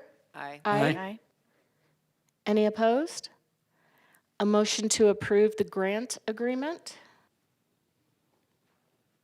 Mayor, I move that we approve the grant agreement between the Arizona State Parks Board and the City of Flagstaff for the Safety and Environmental Education Grant Program for grants funds in the amount of $9,998 with a city match of $1,164 for design, development, and installation of kiosks and interpretive sign for the McMillan Mesa Natural Area. Is there a second? I'll second. Any discussion? All those in favor? Aye. Any opposed? All right. Thank you, Robert. Moving down to C, consideration and adoption of ordinance number 2025-29. Hello again. Good afternoon. Bryce Doty, your real estate guy. This ordinance today is an acquisition of about half of a city block in downtown. The address is 320 North Humphreys. It's where the former Catholic school site was. We are proposing to purchase this to fulfill the required parking amounts for the new courthouse on Cherry and Beaver. The funding is going to be supplied through that capital project and through the proceeds of the sale of the old courthouse site. And I'm available to address any questions you have related to that. Thank you. Council, do you have questions? I have a question. So we've been leasing this land from Foundation for Senior Living, which is now All Thrive 365, and now we're looking to purchase it rather than lease it from them. So it was always part of the plan that we would be a part of the overall project in terms of having parking there. Correct. And, you know, I've kind of swooping in here at the 11th hour on a lot of this deal. Really, Dave McIntyre with Economic Vitality, they have been working for the last 5 years to try to come up with a solution where the second half or the phase 2 of this lot is developed as an affordable housing unit with a parking component for the city. The ability of the property owner to execute that is changing, and so this was the negotiations have kind of morphed into an outright purchase. This purchase will allow us to have full site control of our site. So the current plan is continued use as a surface parking lot, but owning it would not preclude us from further development and incorporating something similar. Did you have anything to add, Dave? No, I think Bryce nailed it, Mayor. Okay. So their project, we don't know anything to the contrary in terms of their project moving forward, right? So what we're doing is just replacing our lease with them with outright purchase of the land. You want to go for it? I could actually speak to this part. I apologize, Mayor, Vice Mayor, Council. The affordable housing project, and I know we have housing in the audience too. You could have any number of us speak to specific variables here. But the affordable housing project was a two-phase project. The north phase, they are still working on pulling their financing together for. The south phase is not going to be moving forward, and that is part of the reason they're offering this for purchase. We were leasing it until they could build their two phases, and then we were going to be buying a parking garage, as Bryce was alluding to, that would have served their residences as well as the courthouse and the downtown parking needs. But because the second phase, the south half phase, is no longer a viable project, rather than have it be released into the open market, we wanted to make sure our security of tenure was in place. We're able to keep that parking available and then hopefully do something exciting with it in the future. Thank you. And I ask these questions mostly for the public so that they can, if they don't read the materials that are in the packet, so that they know what this transaction is. Any additional questions or comments? Then I will entertain a motion to read the ordinance by title only for the first time. I move that we read ordinance number 2025-29 by title only for the first time. I'll second. Any discussion? All those in favor? Aye. Any opposed? City Clerk? An ordinance of the City Council of the City of Flagstaff authorizing the acquisition of real property from FSL Holdings Properties, LLC, in order to provide parking, providing for delegation of authority, providing for severability, authority for clerical corrections, and establishing an effective date. Thank you. And we'll see you again on December 16th. Next up, we have a discussion item, the Engage, Empower, and Elevate Program Annual Update, which I look forward to.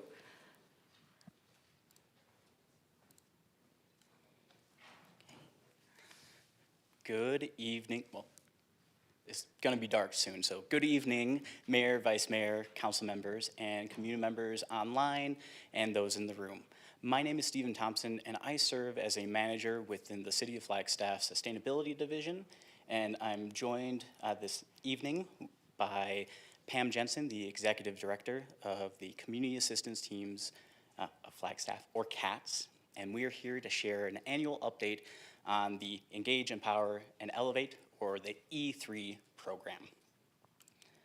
Just to give you a quick overview of what we'll be discussing tonight, I'll start off with a very brief overview of the program and then turn it over to Pam for the annual update.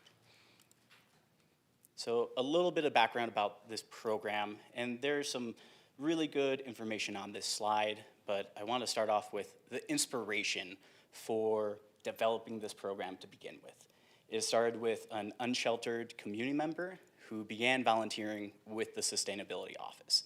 And from his experience of putting on that safety vest and going throughout the community and helping pick up litter, he expressed a sincere appreciation for what that program, what volunteering was able to do for him. Putting on that vest, people see you. And that's something that really inspired the development of this program. And it took a couple years to really get the structure developed and pilot the program. And at that time, it was really to address the twofold challenge we see throughout Flagstaff. A rise in unsheltered community members who want to get to work and want to be engaged with the community, and growing litter concerns. Through a formal solicitation process, we were able to secure partnership with CATS to take that pilot program and extend it. And thanks to economic vitality and BBB funds, we have ongoing funds of $30,000 to make this program function. And I also want to give a thank you to the procurement team, our grants and contracts team, who really enabled this program to move forward. So with that, I will be quiet and turn things over to Pam. Good evening, everybody. Ja, she Pam Jensen in Chia, Kia on Inchland, Titna Jenny Bushestein, Nakadene Dashanella, Dozaflenda Dashache. I am Pam Jensen, born for Towering House. Towering House is my clan, born for Dark Street Woods people. My maternal are Minigoats, and my paternal are Mexican People Clan. And just to really go through where we are with cats. So just to kind of give a little bit of background with where we are, let me go ahead and, okay, thank you.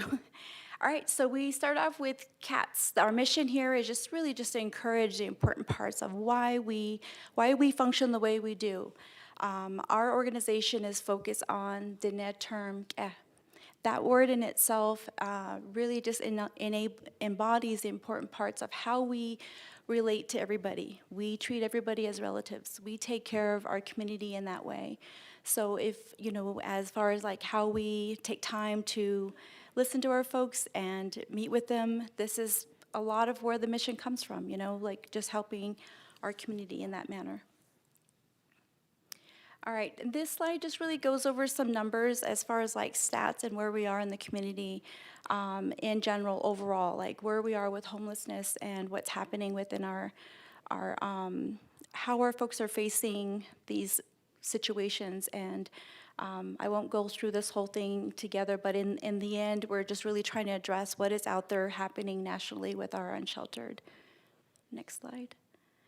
All right, with Community Assistance Teams of Flagstaff, we take time to be out there to meet our community. We have our picture up there showing the shuttle unit, just really there to help our community in ways that we give a chance to offer a shower, that sense of dignity when it comes down to those basic needs. Things that we take for granted because we have a home, we have a place to go to. Our folks are out there, relying on these resources. So if we're able to connect that in a way to help them with those next steps, that's the whole purpose of our outreach and our agency and our help. Next slide. So in this slide, we go over our barriers. What are those barriers our unsheltered are facing? A lot of times, these are situations that they're struggling with. And, we're doing our part to at least be there to do our best to give them resources to help with those next steps. Identifying their situation by, one, greeting them and meeting with them and talking with them one-on-one to gain more knowledge of where they are coming from and what's pushing them, in those next steps to get them to where they need to be, or what resources are they needing to get that next step. So our overall annual review is just here to just give you an insight of how we were able to help assist with 14 individuals. As far as like the next few slides are really going to go into the data. The numbers, they speak for themselves with how much we're able to like capture that population. And in the end, a lot of times we're doing our best to try to make use of the resources we have and the time that we help our folks that are in need. So finding a chance to help bridge the gap with our community, with our unsheltered in those ways of connecting them to, let's say, workforce agencies, to rehabilitation, if it's behavioral health or those type of healthcare services, we do our best to try to make sure we're helping in those steps. Sometimes those are things that are keeping them from moving forward. Okay, next slide.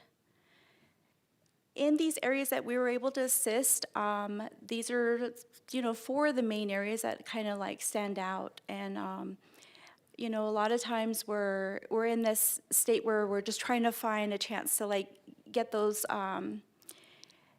get them out there to be, in those spaces that we can help assist. And, when it comes down to the different areas that we're able to assist with, feedback from our unsheltered, they're basically are able to provide feedback in a sense of, sorry, their community are able to stop and thank them for their service and taking time to offer them maybe a snack or water, or just giving them that, hey, you're doing a good job, we appreciate, we see you. And it speaks volume if they're able to come back and share that and give that insight of where they are. The rest of these slides just really just give you an insight of where we are with spaces that we're able to get out. A lot of times we're doing our best to get out from, like different parts of our community and different levels. Go ahead to the next slide. And again, like I mentioned, the next slides are really going to just give you an insight of, giving you the equivalence of the weight of trash versus, the weight of, American bison.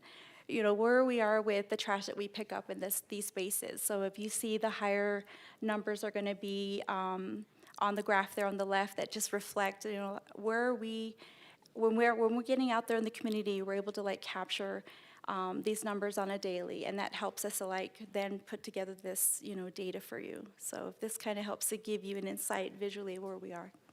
Next slide.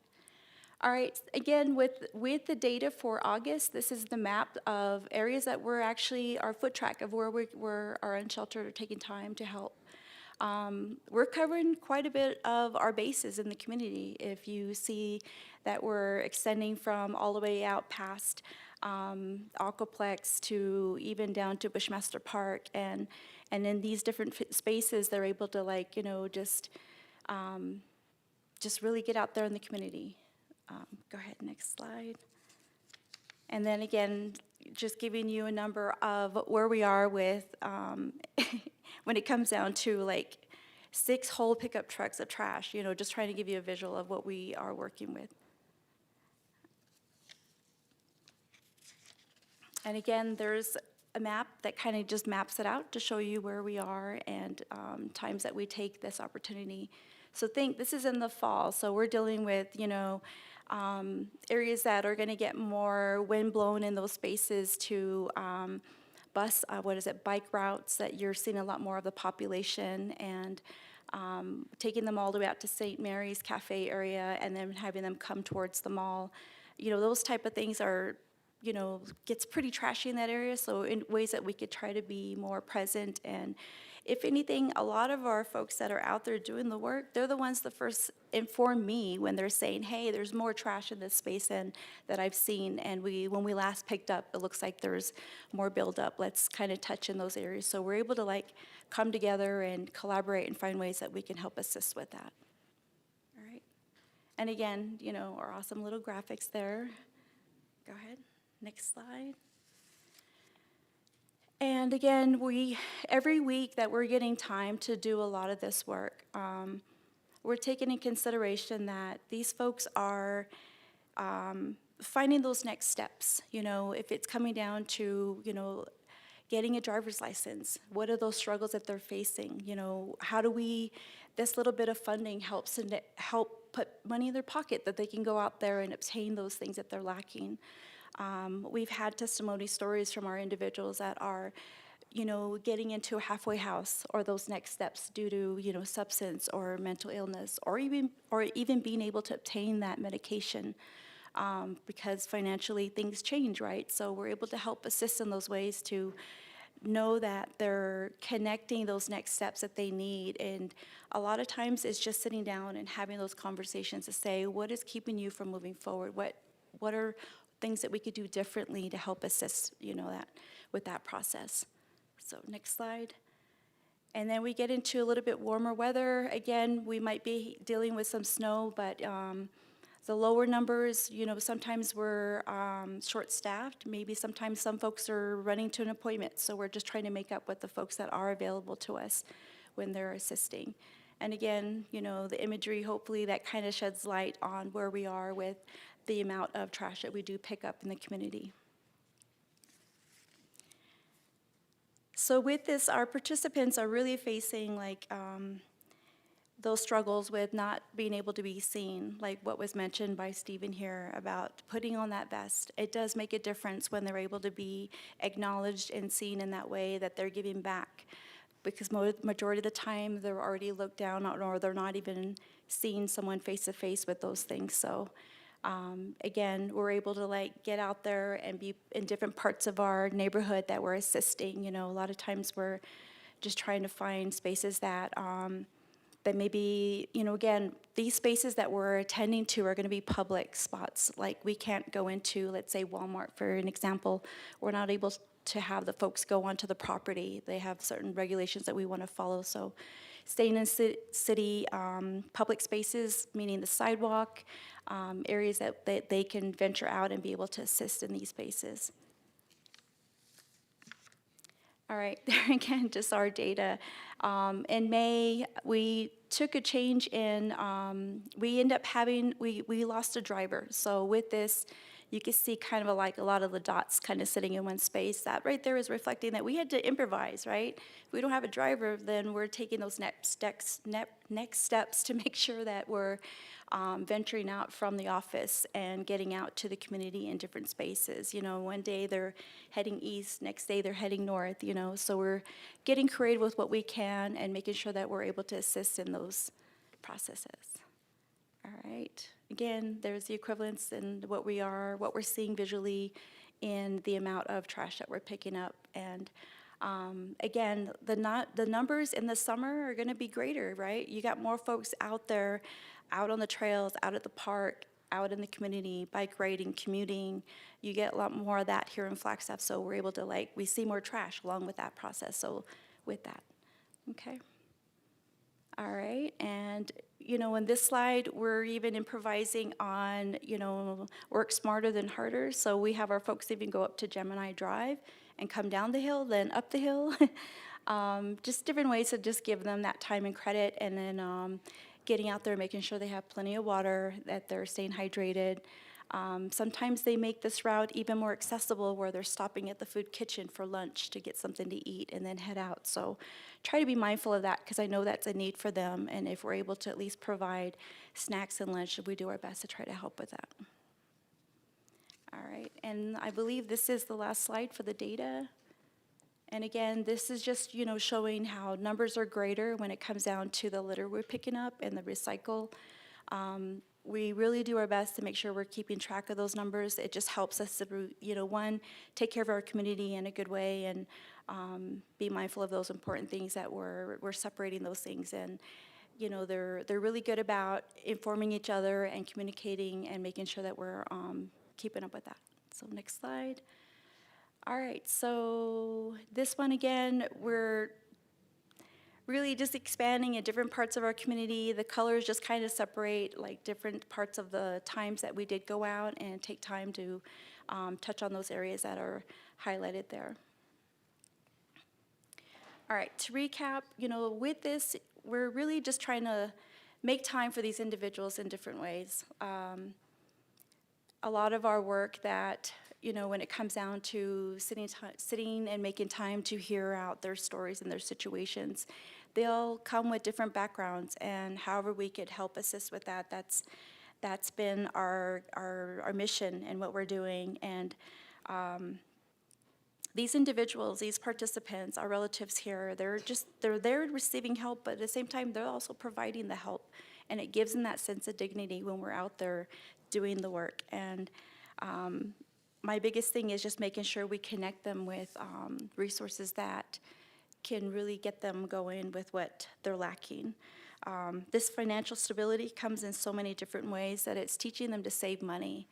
I remind them, every month, hey, we can't rely on the funding. We all know what can happen when dollars change, right? If we're dealing with a point of funding not being available to us. So I try to encourage that, save if you can, make those plans to be responsible with that. Some of them were able to like plan for those next steps as far as like, obtaining the winter gear when it comes down to the cold coming up. Some in the past they would be struggling to obtain those things. So, in this little quote there, I am so deeply grateful for the PAW program. It's given me opportunity to transition into a halfway home and contribute toward my rent. This a start laying the foundation for my next step in life. Hearing these stories from these individuals, it hits you home because you're there knowing that you've been seeing them from day one to where they are in the end when they're finished.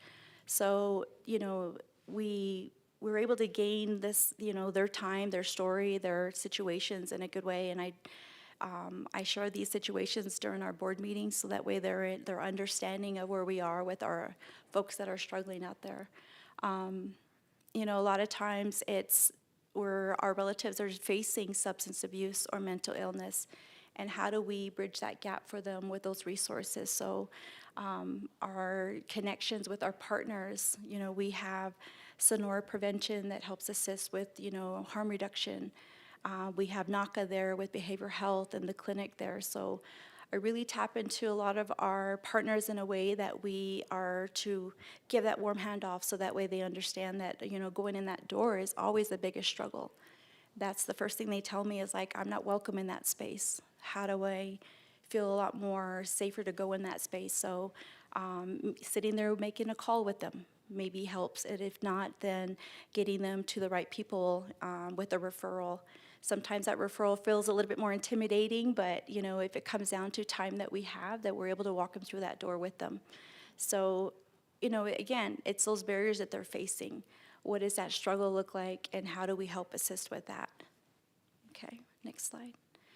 And this last slide just really just gives an impact on the terms and the words that we share when we speak with our unsheltered. This is basically, it's a word cloud that's used in an app in a way to capture those positive words that we've put out there. And if you see, the ones in bold really reflect on those important parts of how impactful and powerful those words are used on a regular. So if you see help, recovery, giving that person a little bit of humanity, a lot of those things, we're there to help guide this process in as much as we can, just like our mission. We're here as family and as relatives. And that word isn't held lightly in my heart and my mind with what we do. And I know I have to say the group that work with us as far as our board and our volunteers, I have some of them here today that take the time to help out in so many different ways that I am just grateful that they take time to do that. So with that, I will leave it open for any questions you may have, but I'm just grateful that you guys gave me an opportunity to share this. Thank you so much. Councilmember Matthews.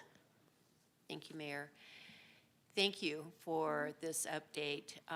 This is such an important work that you all do for our community and for our relatives, our community all over. Giving people a sense of purpose and feeling valued is just invaluable.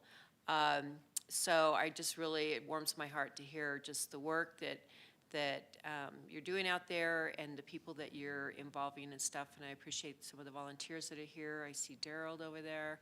I was curious, do you work, do you connect at all with the Justice Bus for any of your people that you're working with that may need some help in the criminal justice system to help get things cleared up and get things organized? I know a lot of people that I've worked with, that's a barrier to them, and they just don't have the resources or they don't know how to navigate through some of these issues.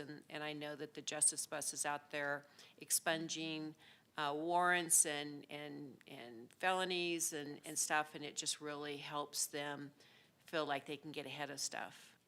Yes, definitely. We had an opportunity to partner with Diana and Ammon Barker with that. They came out and set up an expungement opportunity for our folks. We did our best to get a flyer out as soon as we were given the okay and that there was a commitment from the courts to come in and set up at the office. So we actually use the office space as a chance for the judge to get on call and be online to help those individuals case by case. And we even, like, because we were able to post it on social media, we had quite a bit an impact from the community that came out and participated as well, saying, hey, I heard about you all, so I'm here and I want to know how I can sign up. So I'm really grateful for social media that we're able to do those things, and really it's just trying to connect those things, right? Sometimes it's that criminal background or background in general. What's keeping them from getting that job? Is it because what's noted on there, and how can we, sometimes it is a way to expunge it, but if there's a chance to just talk about it and have that knowing who has those resources, right, to talk about those things. So creating that space there at the office was great. We literally rearranged the office to make it accessible, so we had folks doing one-on-one sessions so they can talk with our people. That's good to hear. And again, just thank you. I know that just it's life-changing when you feel seen, heard, and valued. That can just really change someone's life. And so I just really appreciate the work that CATS does. Thank you. Councilmember Garcia. Thank you, Madam Mayor, and thank you for the presentation. This is a beautiful thing that's happening for Flagstaff. I had noted in one of your slides that nearly 30 pounds of litter are removed from our streets. You're literally cleaning up our streets while giving folks an opportunity and a purpose. All of these things are great, and this is only one of your components to everything that you guys do for our community, which is it's just elating to hear all of this information. But I just had a quick question, and it might turn into two questions. My first question is, how can community members help out? In other words, do you accept volunteer opportunities for folks from the community, or how can they contribute money as well, if that'll help out? Definitely. If you go to our website, we have a donation button right on the homepage. And as far as the volunteer, we welcome that. We welcome that in so many different ways. I have a volunteer Google form that there's a link on the website that you can connect to, and it lists our availabilities, our outreach hours, and if all you can give is a half hour to an hour, maybe in the morning or at the end of the day, we always have something to do that we could maybe go through some clothing and organize and get things ready for the next day. So again, we take that shuttle out there and we go out 3 days out of the week right now. I'd love to get back a fourth and a fifth day, and maybe one day in the weekend would be wonderful. And it really comes down to the volunteer and the help in order to make that happen. So currently, I'm working with Phoenix Indian Center workforce program as far as a work experience individual. So I have 2 positions open that give someone who is from a federally recognized tribe to get out there and get work experience. It's 3 months, but man, it speaks volumes if they're able to come in and learn these different aspects of what we set up. I have one open for a navigator and one open for an office assistant after December 19th. So with that, it's basically federal dollars that we could use towards these 2 positions if someone would like to get paid and get the experience. And then again, they have to be from a federally recognized tribe and go through Phoenix Indian Center Workforce Program for that, and they're co-located at NACA. They have a website as well, so they can, an application, everything could be done online, but we definitely welcome in person if that's easier. My biggest goal is to, one, empower them into those next steps, because this program itself, with how we're able to get funding through the city to help do the PAW program, is seasonal. It's not all year round. I would love to get that all year round again, but we're dealing with the cold conditions. You're dealing with like more supplies, right? Your shovels to snow gear, because they're in the elements. I would rather having folks out there during the summer season, if anything, than during the cold season. But the work experience is one opportunity if someone would like to get paid, but the volunteer part is open to anybody, anytime. Reach out. My information can be shared, and we can, it's all online. Thank you. But did that help answer your question? Sorry. Yeah, that was perfect. Thank you. It was very concise and also very descriptive. Thank you so much for everything you guys are doing for our community. And thank you for answering the question. Thank you. And the work program, each round is 3 months? Yes. Okay. Yep, it's 3 months, and the goal is with that is they're able to gain experience. And I know, because I used to be a workforce specialist in my previous job, I just know by month 2 they encourage that they're applying for jobs, and if they get a job, then I lose that worker. But that's the goal, right? They get a job. That's what we want them to gain. But again, those things can take place. They can happen, but people also could finish those 3 months and be able to obtain work thereafter.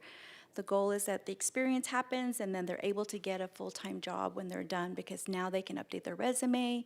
They can then, get a good reference from us and be that next step for them. So definitely want to bridge those gaps. Thank you. Councilmember House. Thank you, Mayor. Thank you both so much for this presentation. The CATS program is doing such amazing work in our community, and seeing this slide in particular and just the data that you've shared is really meaningful, and I think very significant to the work that both your organization is doing, and also the focus that we can have in our community on helping people connect with resources and heal and find their pathways to recovery. I'm wondering if you can define that term that's right above recovery and right below PAW. Is it hype? I'm going to say that must have been happy, but yeah, I don't recall what that one is, but I just know it was in, so this is a word cloud. It's basically when you capture all those positive words that are shared, and then it's put together into an image. And to kind of shed light on how this comes about is the encouraged part of, like, I'll just share a little bit about how our culture is. When you're able to, like, speak good positive things about yourself, that's what we're encouraging when we meet with our people, right? You're trying to give them that sense of hope because of their struggle. And if you can empower that in different ways to help our folks that are out there with, one, giving them a chance to be heard. Most of the time they're not in that position. So these terms, these words, we want to speak positive things into not just ourselves, but our folks that are out there struggling. So those terms in itself is just kind of how it put together the meaning into this amazing heart, showing that there's a love, compassion, and care for our people. So that's kind of how this word cloud came about. And if you're ever in a meeting, you need this. This is an awesome, cool function to use out there. Yes, I love it. And I really love that focus on both speaking the strengths of the people who are seeing themselves in these positive ways and finding hope and finding that sense of connection. What I really think is important about this program is that it is reminding both the people who are participating in it and all of us as their community that they are part of this community. They take ownership. They feel that sense of ownership and reclaiming their place within the community. So I thank you again just for that work and for all that you all are doing to empower people and help them find that path, whatever path they choose to healing and recovery. Thank you. Thank you. Vice Mayor. Thank you, and thank you for being here tonight. I just love this update and would like to see it expand, the program to expand 7 days a week, all year long. I think it's very valuable to the community, and it's such a win-win. So thank you for all that you do, and I hope that you can keep going and expand it when appropriate. Thank you. Thank you so much. Appreciate it. I'll just echo what everyone else has said. I look forward to this update, and it never disappoints. So thank you for all of this work. Stephen, Thank you for helping to make all of this happen. This is one of those fantastic things that we get to hear about. And today's Giving Tuesday, as a reminder, CATS is a nonprofit. So anyway, thank you so much. Thank you, Mayor and City Council. Thank you so much for the time. I appreciate it. Yeah. Okay, we're down to future agenda item requests.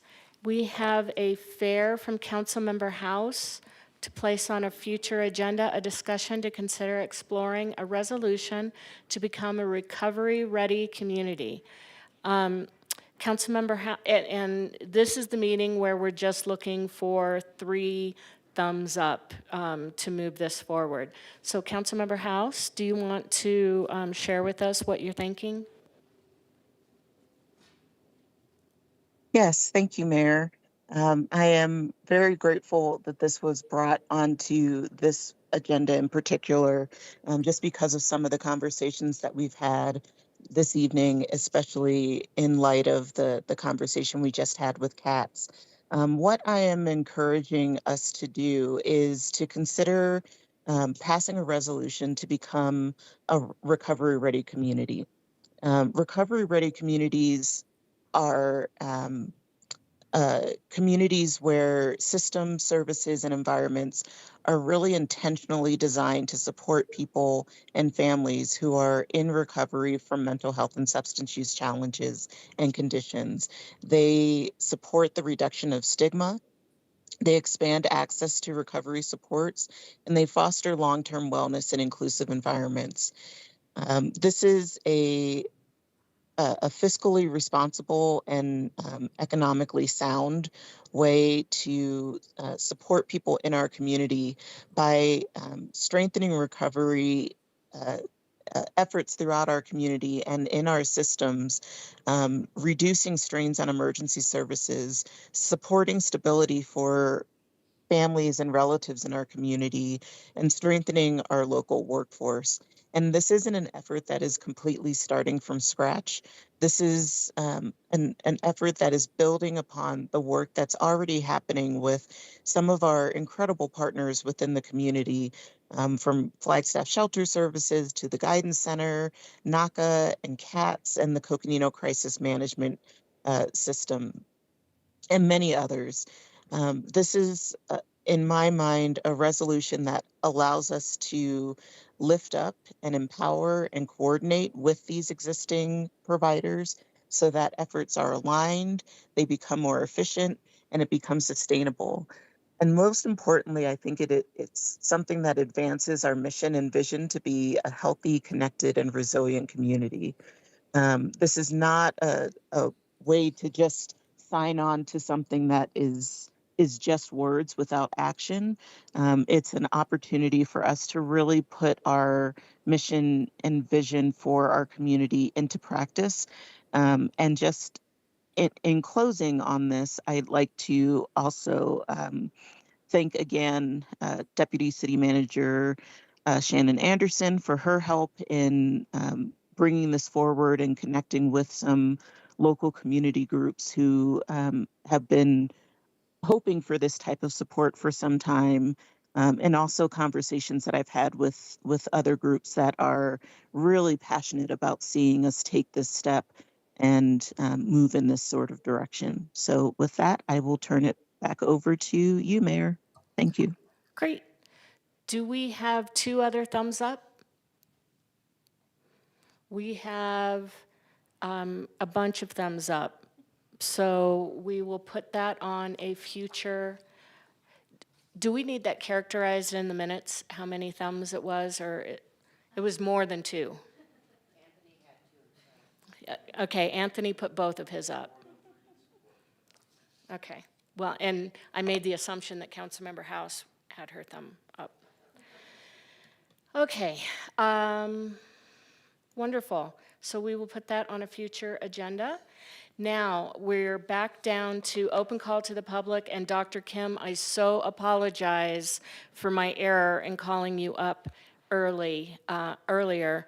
So this is definitely your time to share information with us. Thank you so much again. Yeah, thanks for this opportunity to speak to City Council. The reason I'm here is because, so last Thursday on Thanksgiving morning, it was a little bit after 9, there was a train accident on Ponderosa, right where the McDonald's and Butler Ponderosa is. What happened is there was a westbound train going, it was a really long train, there's a lot of empty cargo at the end, unfortunately, but, so after the westbound train passed, the arms went up, the horns or the bells went off, and then, all the cars started moving forward. Unfortunately, the light was red, so that kind of impeded people from going forward. I was the second car at the light. When I looked behind, there was a lot of horns, cars honking their horns about 20, 30 seconds after the arms went up and we were at the red light.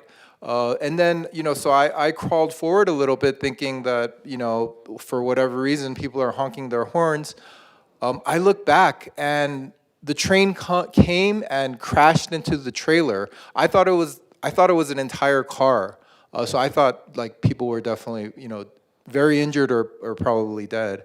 The arms, when the second train came eastbound, so the second train came eastbound about 30 seconds or so after the westbound train passed, the arms never came back down. So the arms never came back down for the second train to come. The bells never came on, because I remember it was dead silent. I'm thinking of that truck that was behind us that knew that train was coming. They could have rammed into my car because, if they wanted to get away, they probably would have thought that, but maybe they didn't because, it was a minivan. I was driving a minivan and there might have been kids inside, and my kids were inside. 3 of my kids and both my grandparents visiting from LA were inside my minivan. And I was just, I was just so in shock because the arms never came down.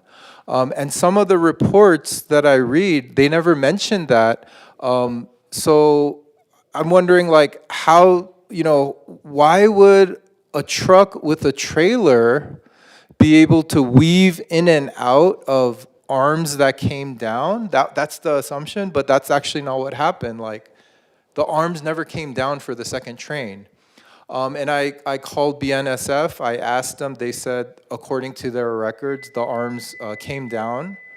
But I know Flagstaff City also has jurisdiction on the roads. So I really wanted to come and speak about that because I imagine a lot of people at that stop, maybe they don't live in Flagstaff. That truck behind me was probably tempted to crash into my car to move themselves out of the way, but they didn't. So I'm very appreciative of that, but I just wanted to come and talk about that because... Thank you. Yeah. So, staff, can someone get with Dr. Kim and talk about this and check it out? Yes, Mayor, absolutely. We will Thank do you. that. Thank you so much. Appreciate it. Dennis Givens. Thank you, Mayor, Vice Mayor, City Council, staff, good residents of Flagstaff. My name is Dennis Givens, the last patriot, and maternal clan Kim as well. I'm talking about the acquiring the lot on Blackbird Roost. We could turn it into a lot where we could have vendors, food trucks, realtor. We could build like maybe booths or like sheds or something that people could sell things.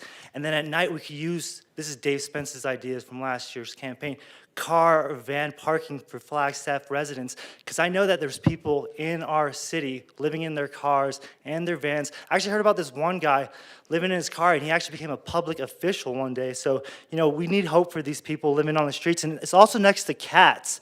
And we can have those space for pods for the unsheltered, like when it's in the wintertime and they're dire straits and they have to jump into a pod so they don't die. That would be kind of cool. And I know last year they were trying to get a spot on Cedar, and we kind of, you know, things happen, and it's sad that they didn't get that spot, but we can help cats out as well by acquiring the slot. We could use all the divisions in the government, water services. We can have water fountains, restrooms, showers, sustainability, some solar panels, a green space, maybe a what is it called? A greenhouse.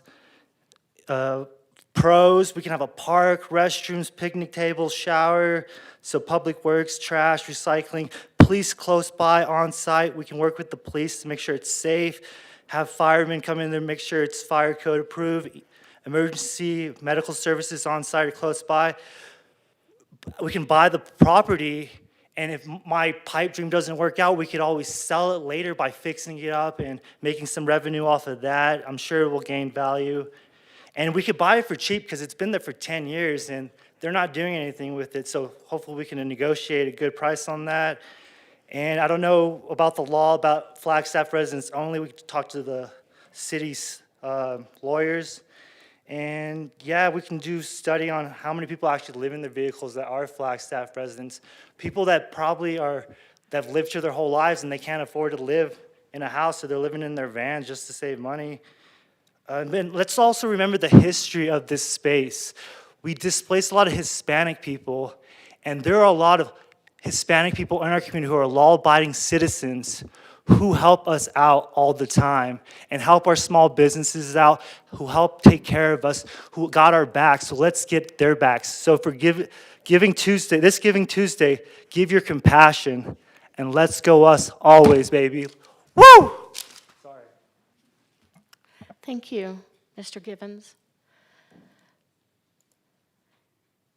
All right, informational items, 2 from Mayor, Council, and staff, and future agenda item requests. I will start with Councilmember Spence. Thank you for that opportunity, but I don't have anything this evening. Councilmember House. Nothing this evening. Thank you, Mayor. Vice Mayor. Thank you, Mayor. I don't want to steal your thunder about New York, so I won't say a whole lot, but I sure am proud of our NAU marching band. And as an alumni, it was fantastic to be there.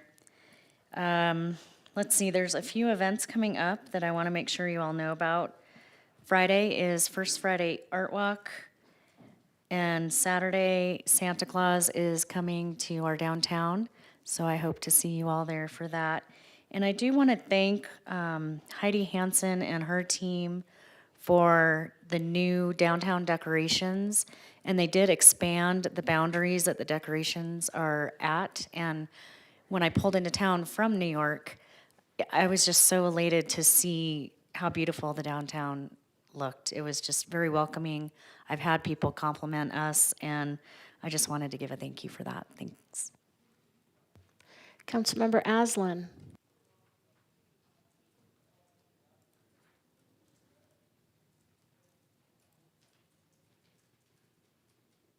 I'll come back to you, Councilmember. Sorry. There you are. No worries. Unmute button was frozen, but I don't have anything to add. Thank you. Thank you.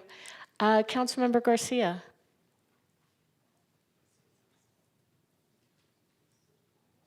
Thank you, Madam Mayor. I had this same problem Councilmember Aslan just had with the freeze.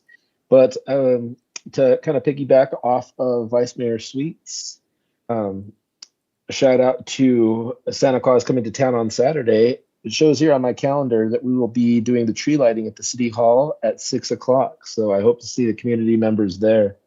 Another community event that I will be attending Monday, December 8th, and I hope to see many of my colleagues there as well, is the Community Stone Soup Dinner. This is held at the Market of Dreams, El Mercado, 2136 North 4th Street, over here on the sunny side up. Come on down and enjoy a whole cacophony or a list of influential people in our community that will be bringing their favorite soup to the Stone Soup event, where you will hear the whole story of how Stone Soup started, and you'll be able to connect with again, the Sunnyside neighborhood.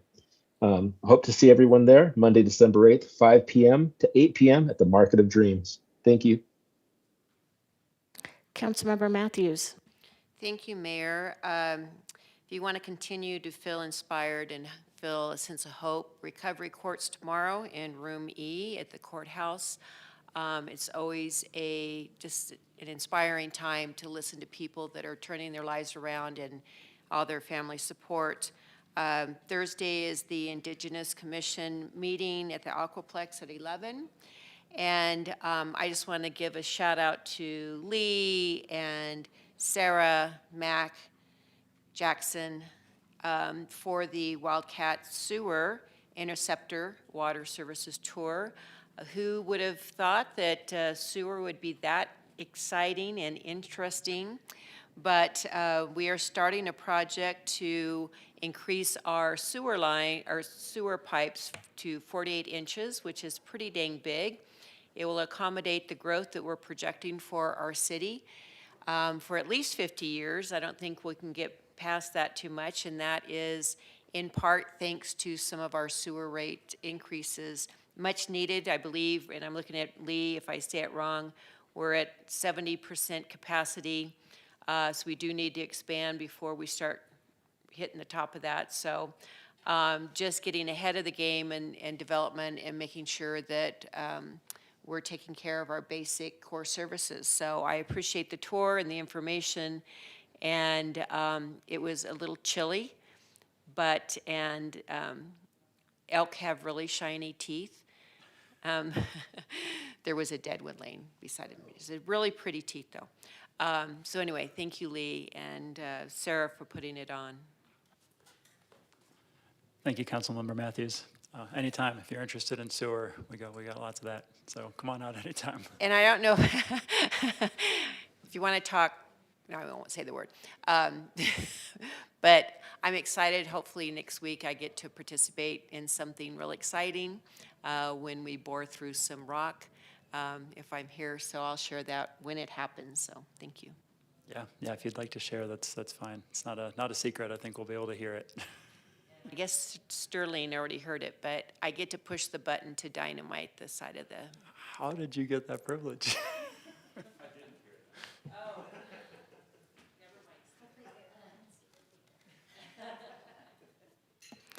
Wipe it from your mind. So we did have a fantastic time in New York celebrating the marching band, and some 600 people donated to help the marching band get to New York. So thank you to all of those individuals as well as the city council for the contribution that we made. They did Flagstaff proud. They got to cut the ribbon in the beginning. They were the first band and performed beautifully. They performed at an alumni event the evening before, and we were lucky enough to have dinner with all of them on a river cruise after it. And the fact that they had that much energy after, they had to wake up at 2:15 in the morning to get ready to go down to the parade, and they were still going at it when it was dark. So it was just a great time, and I'm so proud of all of those students. We have a couple of holiday markets coming up. On Thursday, there's the Handmade Holiday Market at the High Country Motor Lodge from noon until 7.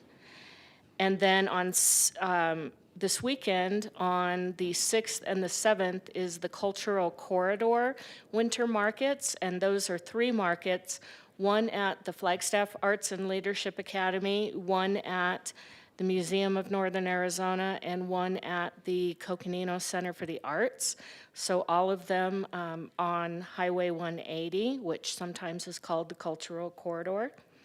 The Winter Wonderland and tree lighting starts at 2 downtown, and and it is downtown. I believe that Councilmember Garcia might have said that the tree lighting is at City Hall, but it's in Heritage Square.